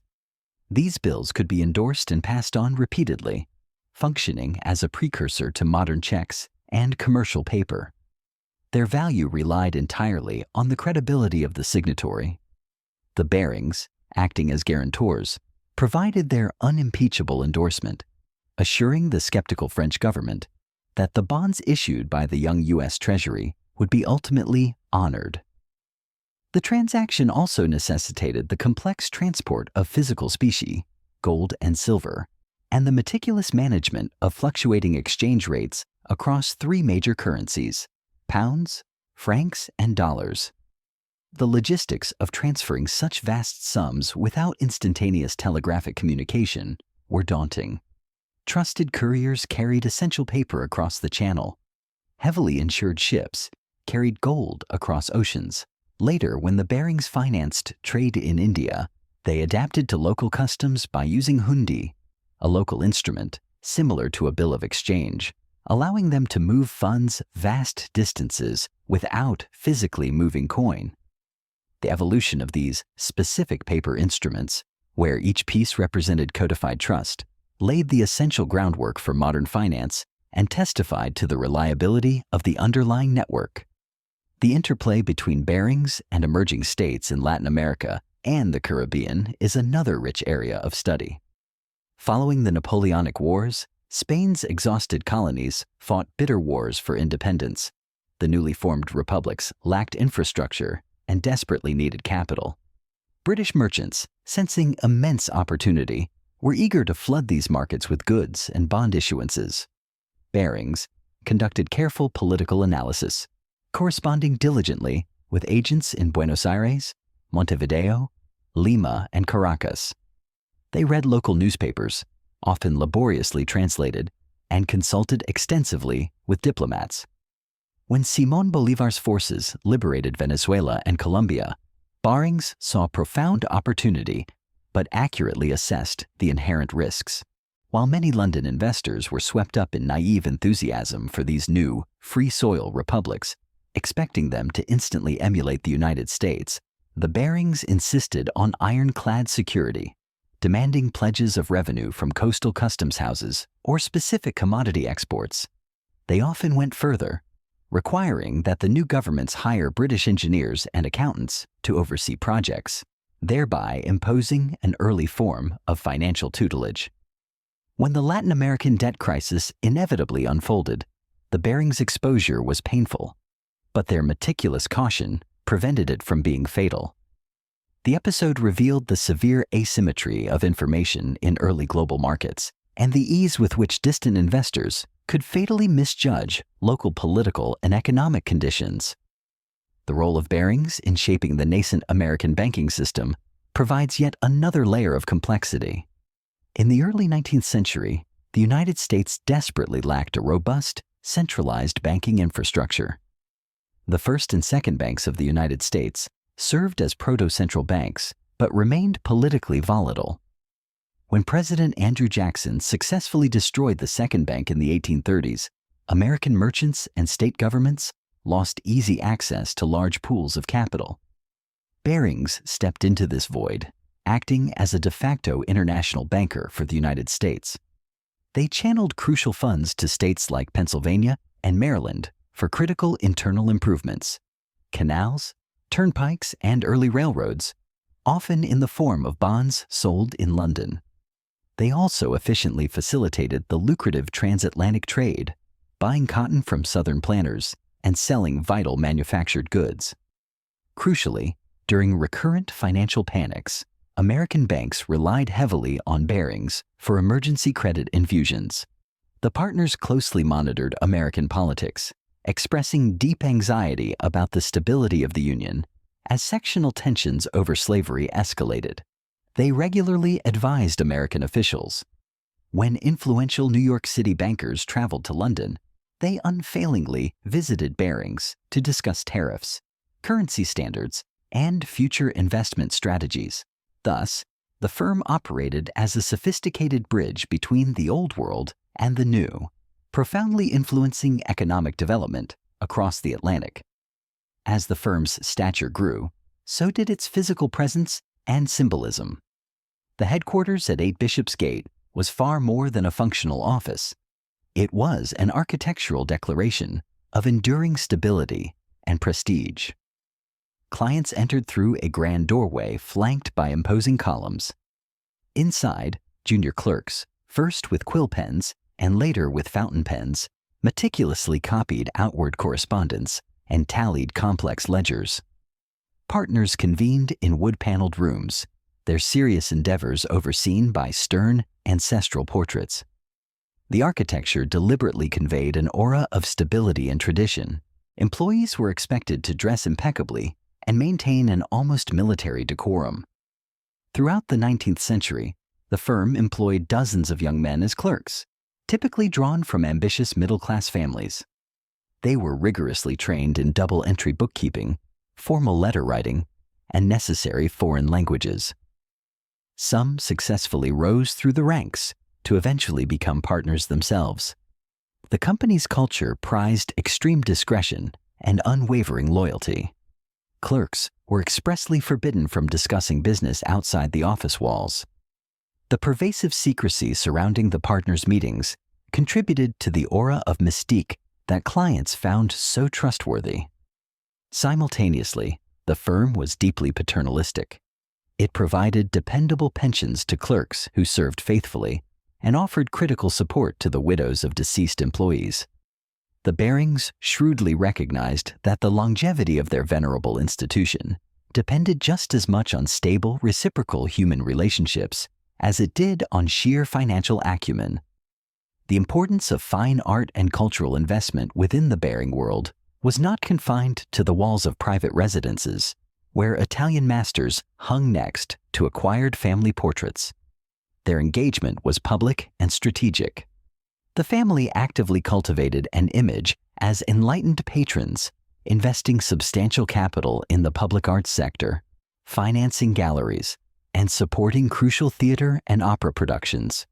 They became primary supporters of venerable institutions like the Royal Opera House and the Royal Academy of Arts, institutions that conferred cultural legitimacy upon their sponsors.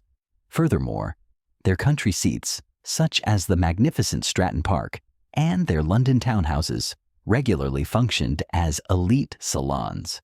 They frequently hosted private concerts, extending invitations to celebrated composers and rising star musicians of the era. Music, in particular, was far more than a social necessity.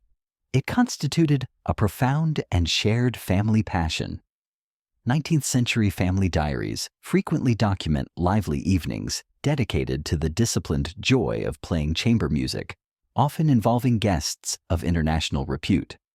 Several Barings, perhaps seeking an intellectual refuge from the rigors of global finance, distinguished themselves as serious amateur musicians. This deep, sustained cultural engagement served a critical dual function. It fostered expansive social networks that reached far beyond the predictable circles of merchants and rival politicians, bringing in influential artists, poets, and high-minded intellectuals. Crucially, it also reflected a broader strategic ambition among the burgeoning banking elite of the period, who consciously sought to mirror and emulate the refined, culturally superior demeanor of the established landed aristocracy.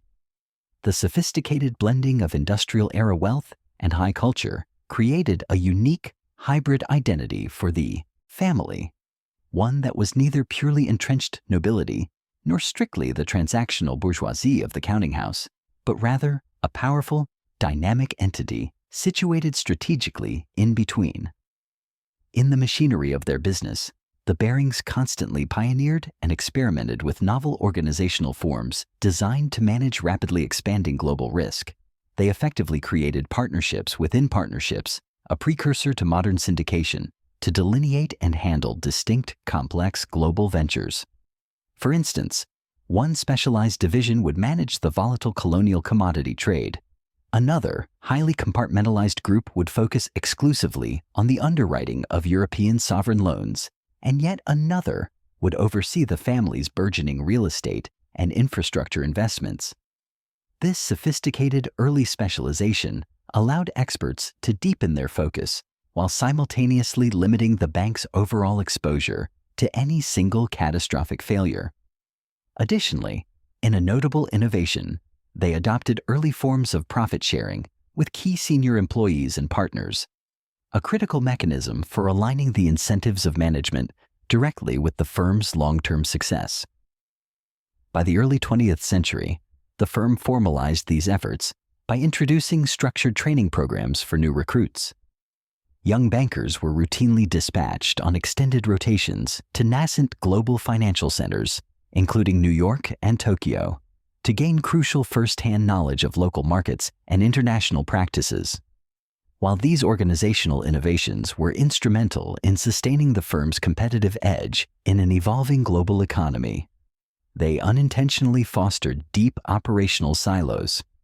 The notorious operation led by Nick Leeson in Singapore decades later became functionally a separate financial fiefdom, operating with dangerously little effective oversight or communication from the central London headquarters. This inherent organizational complexity is a double-edged sword.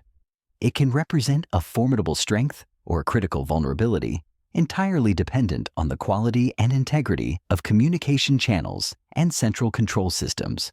The Baring family's calculated and deep involvement in British politics offers a final, rich vein for historical analysis.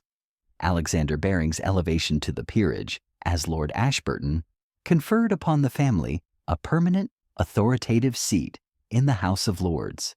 This title, similar to those later bestowed upon other powerful banking dynasties, such as the Rothschilds becoming barons, was the ultimate signal of their successful integration into the upper echelons of the aristocratic hierarchy.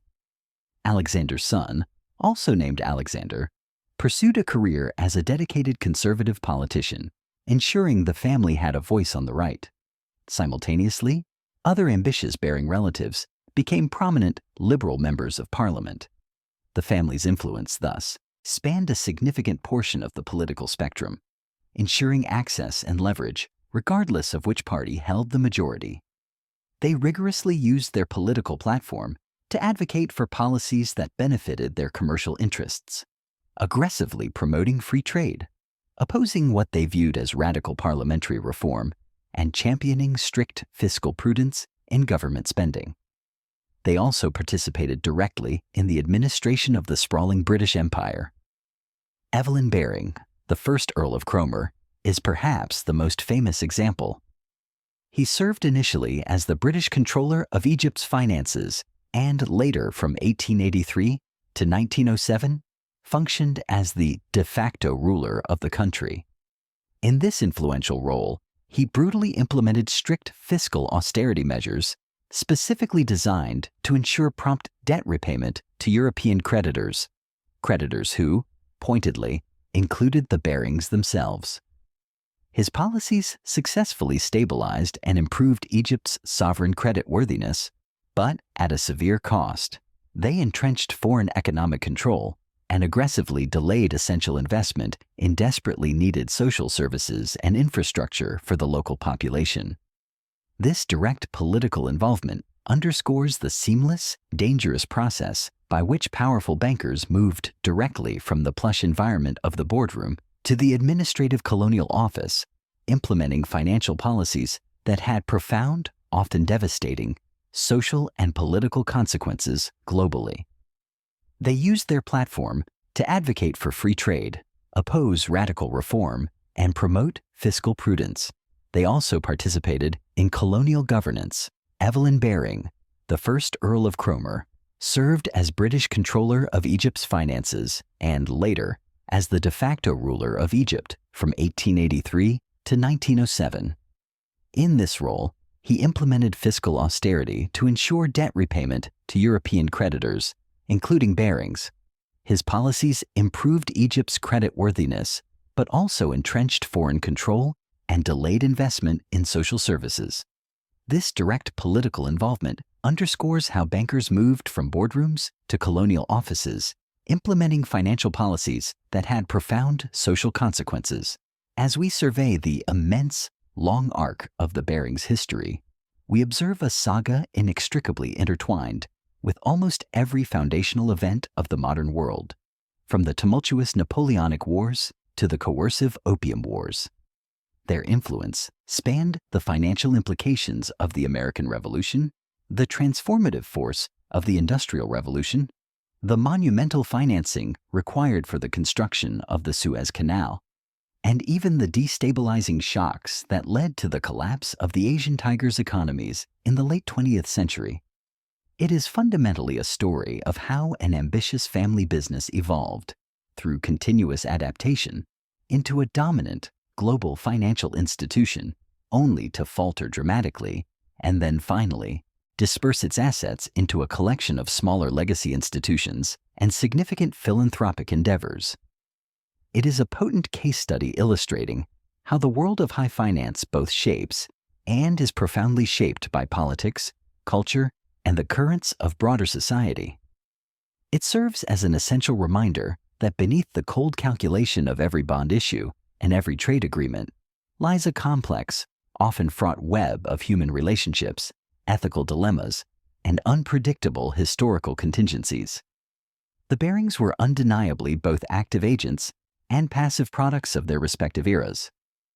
They skillfully leveraged the prevailing financial tools, technological ideas, and geopolitical realities available to them to accumulate truly staggering wealth. They made serious miscalculations, some of which proved catastrophic to their enduring reputation and solvency. They adapted, learned, and sometimes, critically, failed to heed the lessons of history. Their ultimate legacy resists simple moral categorization. It is neither purely heroic nor entirely villainous.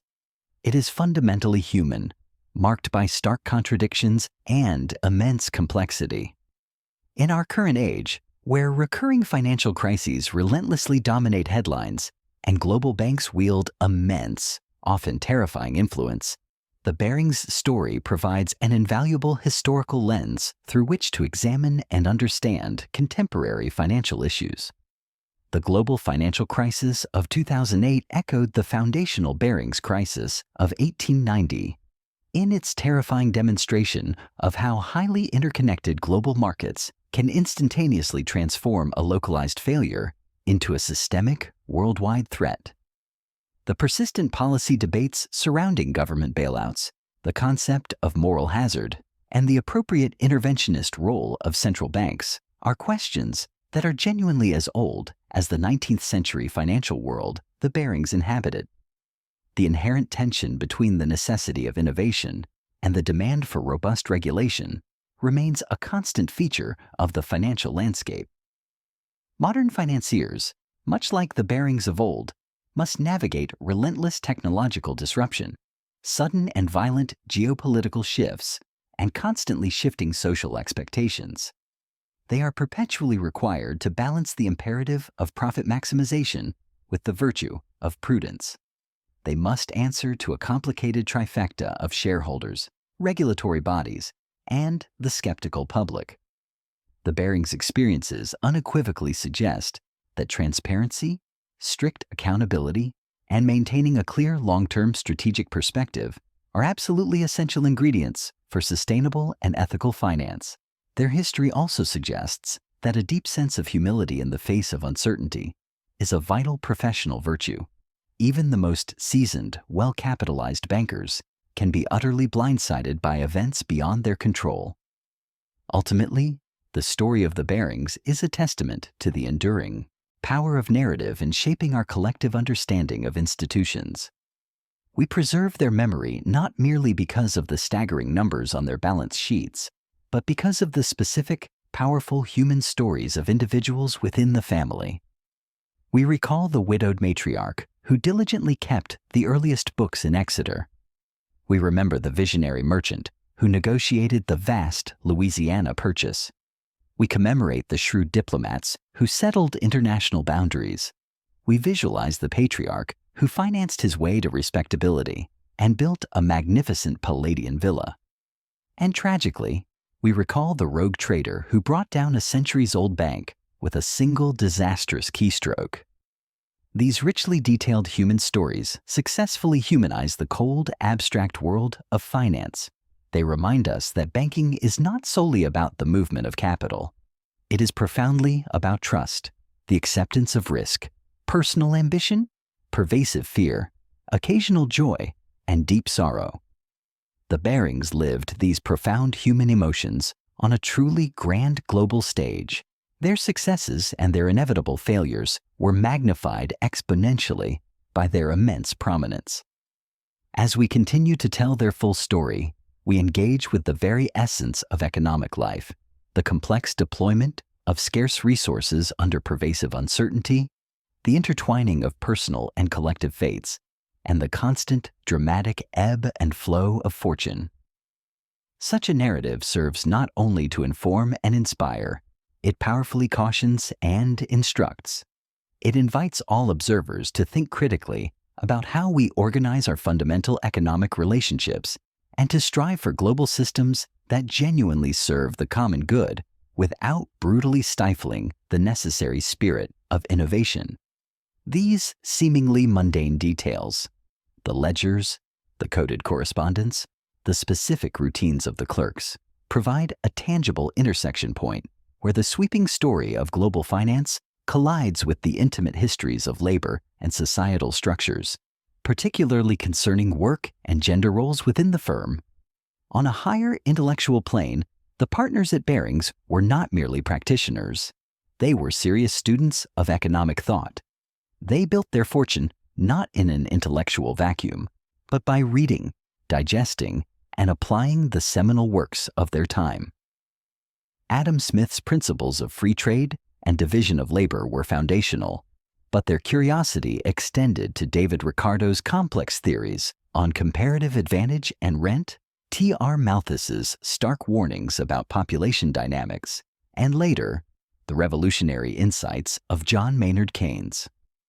Keynes, whose radical advocacy for counter-cyclical government intervention to stabilize aggregate demand reshaped 20th century capitalism, was consulted directly by the establishment, famously advising on the deeply flawed decision concerning Britain's return to the gold standard in 1925, a decision that would ultimately prove catastrophic for the UK economy. Crucially, Barings partners maintained correspondence networks with Keynes and other leading academic economists and policy architects of the day. This engagement proves they were anything but dogmatists, bound by rigid classical models. Their financial strategies were fluidly adjusted as theories evolved or as real-world data contradicted prevailing assumptions. The meticulous archives of the firm, a priceless repository, do not just contain transaction records. They include sophisticated internally generated analyses of market cycles, detailed projections of trade balances across imperial territories, and deep dives into demographic trends shaping consumer markets.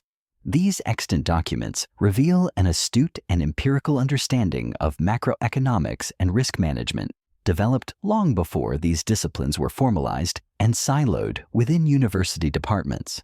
The partners placed an extraordinarily high premium on actionable knowledge. They systematically collected and aggregated granular statistics on trade flows, tracking everything from Baltic timber output to South American silver production, and maintained extensive intelligence on commodity production globally. To mitigate geopolitical and logistical risks, they commissioned and maintained highly detailed maps charting vital shipping routes and emergent railway lines across continents.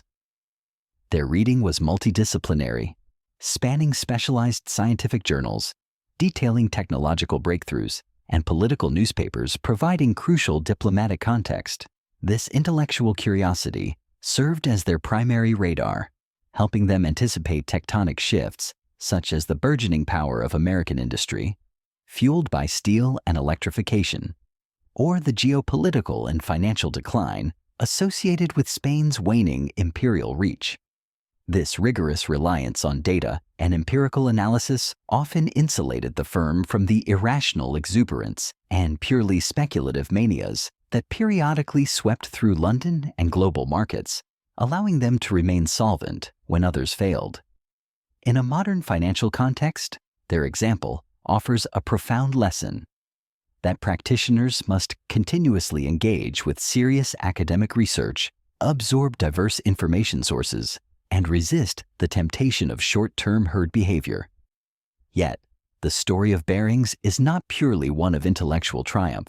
It invites reflection on the intractable moral dimensions of finance. Is it truly possible to operate as a successful, highly leveraged banker, while simultaneously adhering strictly to the precepts of a moral agent? The partners, at least publicly and within their inner sanctum, emphatically believed it was. They cultivated a powerful self-image as stewards, as trustees of other people's money, emphasizing the sanctity of reputation, the importance of keeping one's word, scrupulously paying debts, and generously supporting key community and civic institutions. However, this private moral code existed in direct, jarring contradiction with their systematic participation in and profound reliance upon exploitative global systems, including the financing of slavery, the commodity trade it necessitated, and the expansion of colonialism. They rationalized their substantial profits not as unearned extraction, but as justifiable rewards for the risks they assumed, framing the wealth accrued as necessary capital required to compensate for inevitable catastrophic losses. A harsh calculus of financial morality. Critics, both historical and contemporary, asserted that Barings consistently prioritized the interests of distant bondholders, the financial mechanism, over the immediate welfare and social stability of local populations, the human mechanism. In Egypt, for example, Lord Cromer, acting as the de facto British financial controller, implemented stringent, orthodox insistence on balanced national budgets. While financially prudent for foreign creditors, this policy directly resulted in the severe neglect and underfunding of essential public services, leading to the deterioration of schools, hospitals, and basic sanitation infrastructure.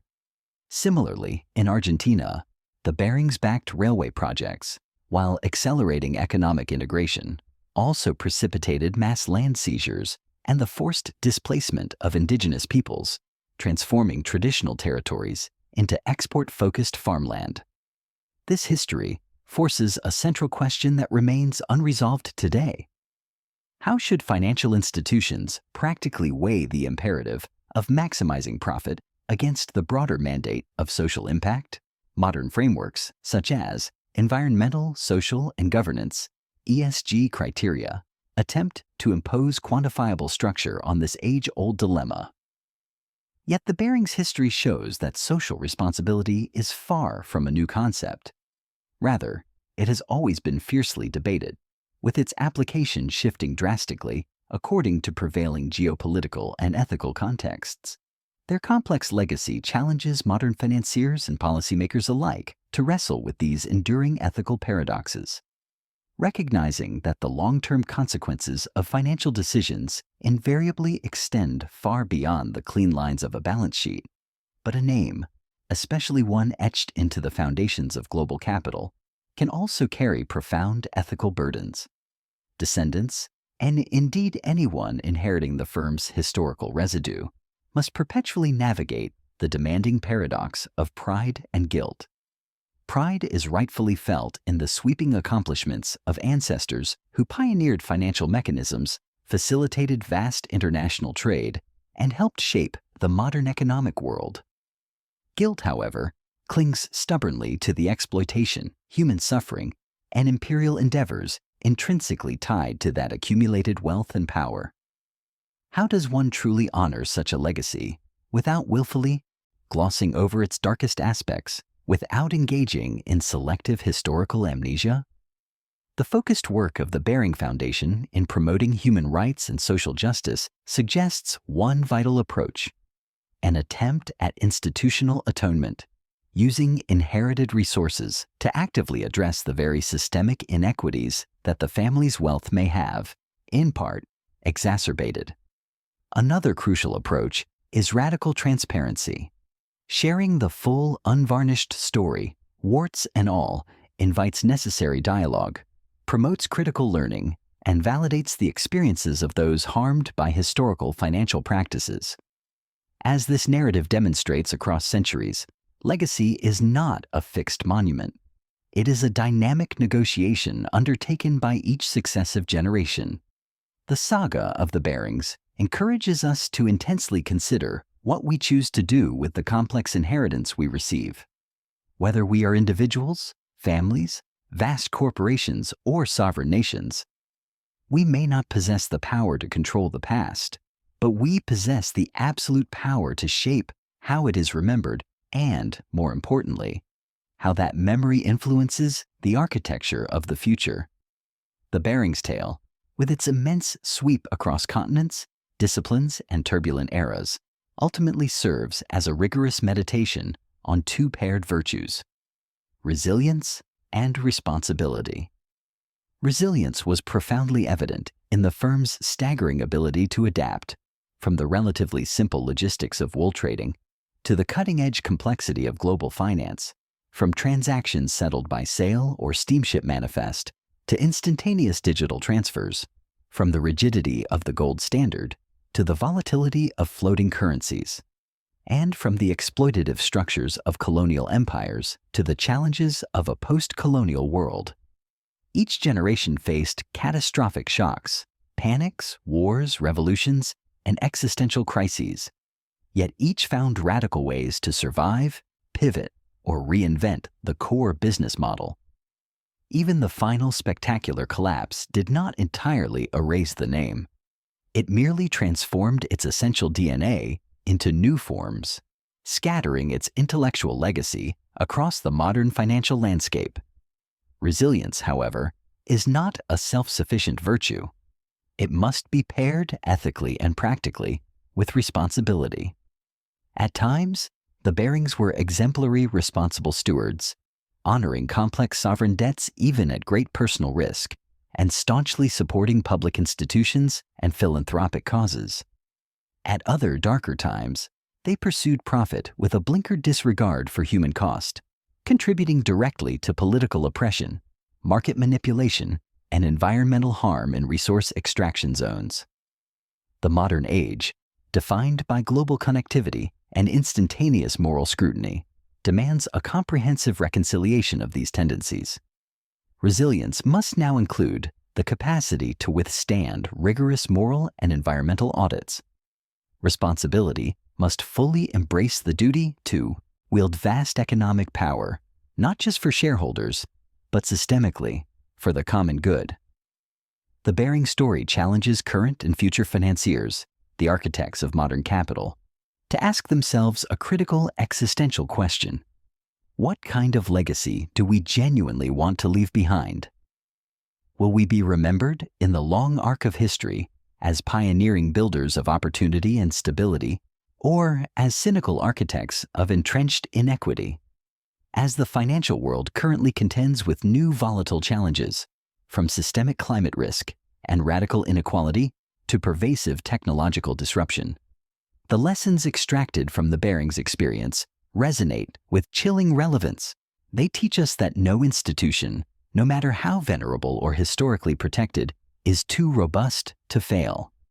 They warn that innovation pursued without ethical prudence courts disaster. They underline that wealth, concentrated power, and inherited capital can either fiercely entrench injustice or become a potent catalyst for meaningful justice. History, in this telling, is both a reflective mirror, showing our flaws, and an authoritative guide illuminating the path forward. We ignore these profound lessons at our peril. We embrace them at the peak of our potential. The Barings saga is an essential reminder that financial history always repeats itself. What shocked the world in 1890 and 1995 still echoes today in every boardroom and regulatory debate. If you found this analysis valuable, please like this video and share it with a friend who needs to understand the true price of ambition. And most importantly, subscribe to the channel and hit the notification bell so you can catch our next deep dive into the world of finance. Transparency, often lauded in theory, yet frequently elusive in practice, emerges as one of the most persistent, enduring, and difficult themes in the Barings saga. In the early intimate days of merchant banking, transparency was embodied entirely in personal reputations. Clients knew the partners by name, a gentleman's word was their bond, and ledgers were, comparatively, open to inspection by those with whom they maintained trust-based relationships. As the firm exploded in size and the complexity of its international operations increased, This direct personal visibility diminished drastically. Confidentiality became an essential part of the trade.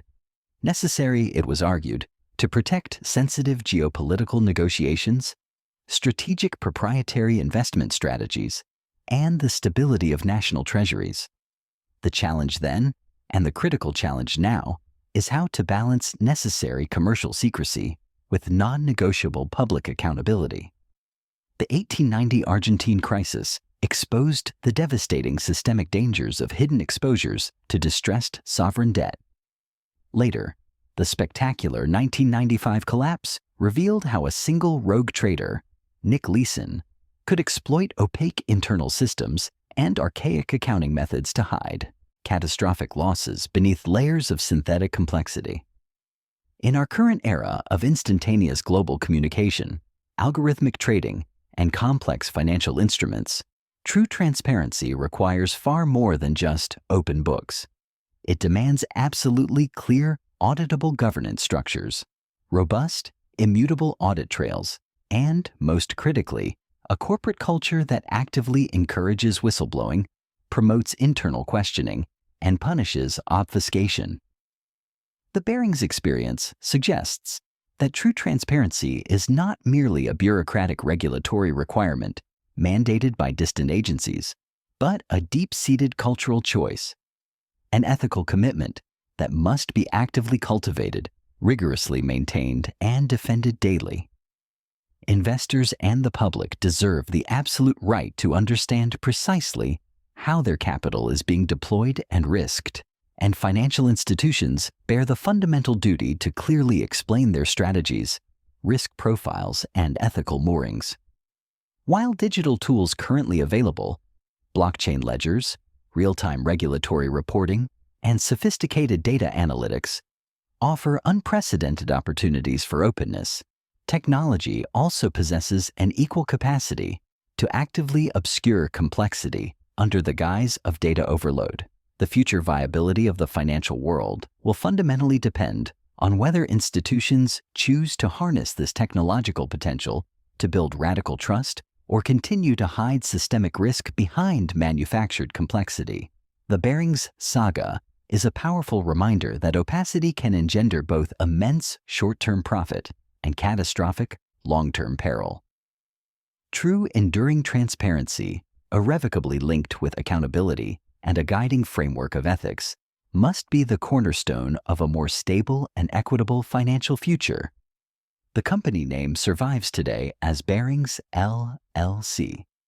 It is a substantial global asset management firm, a descendant in name but not in family, now headquartered in Charlotte, North Carolina.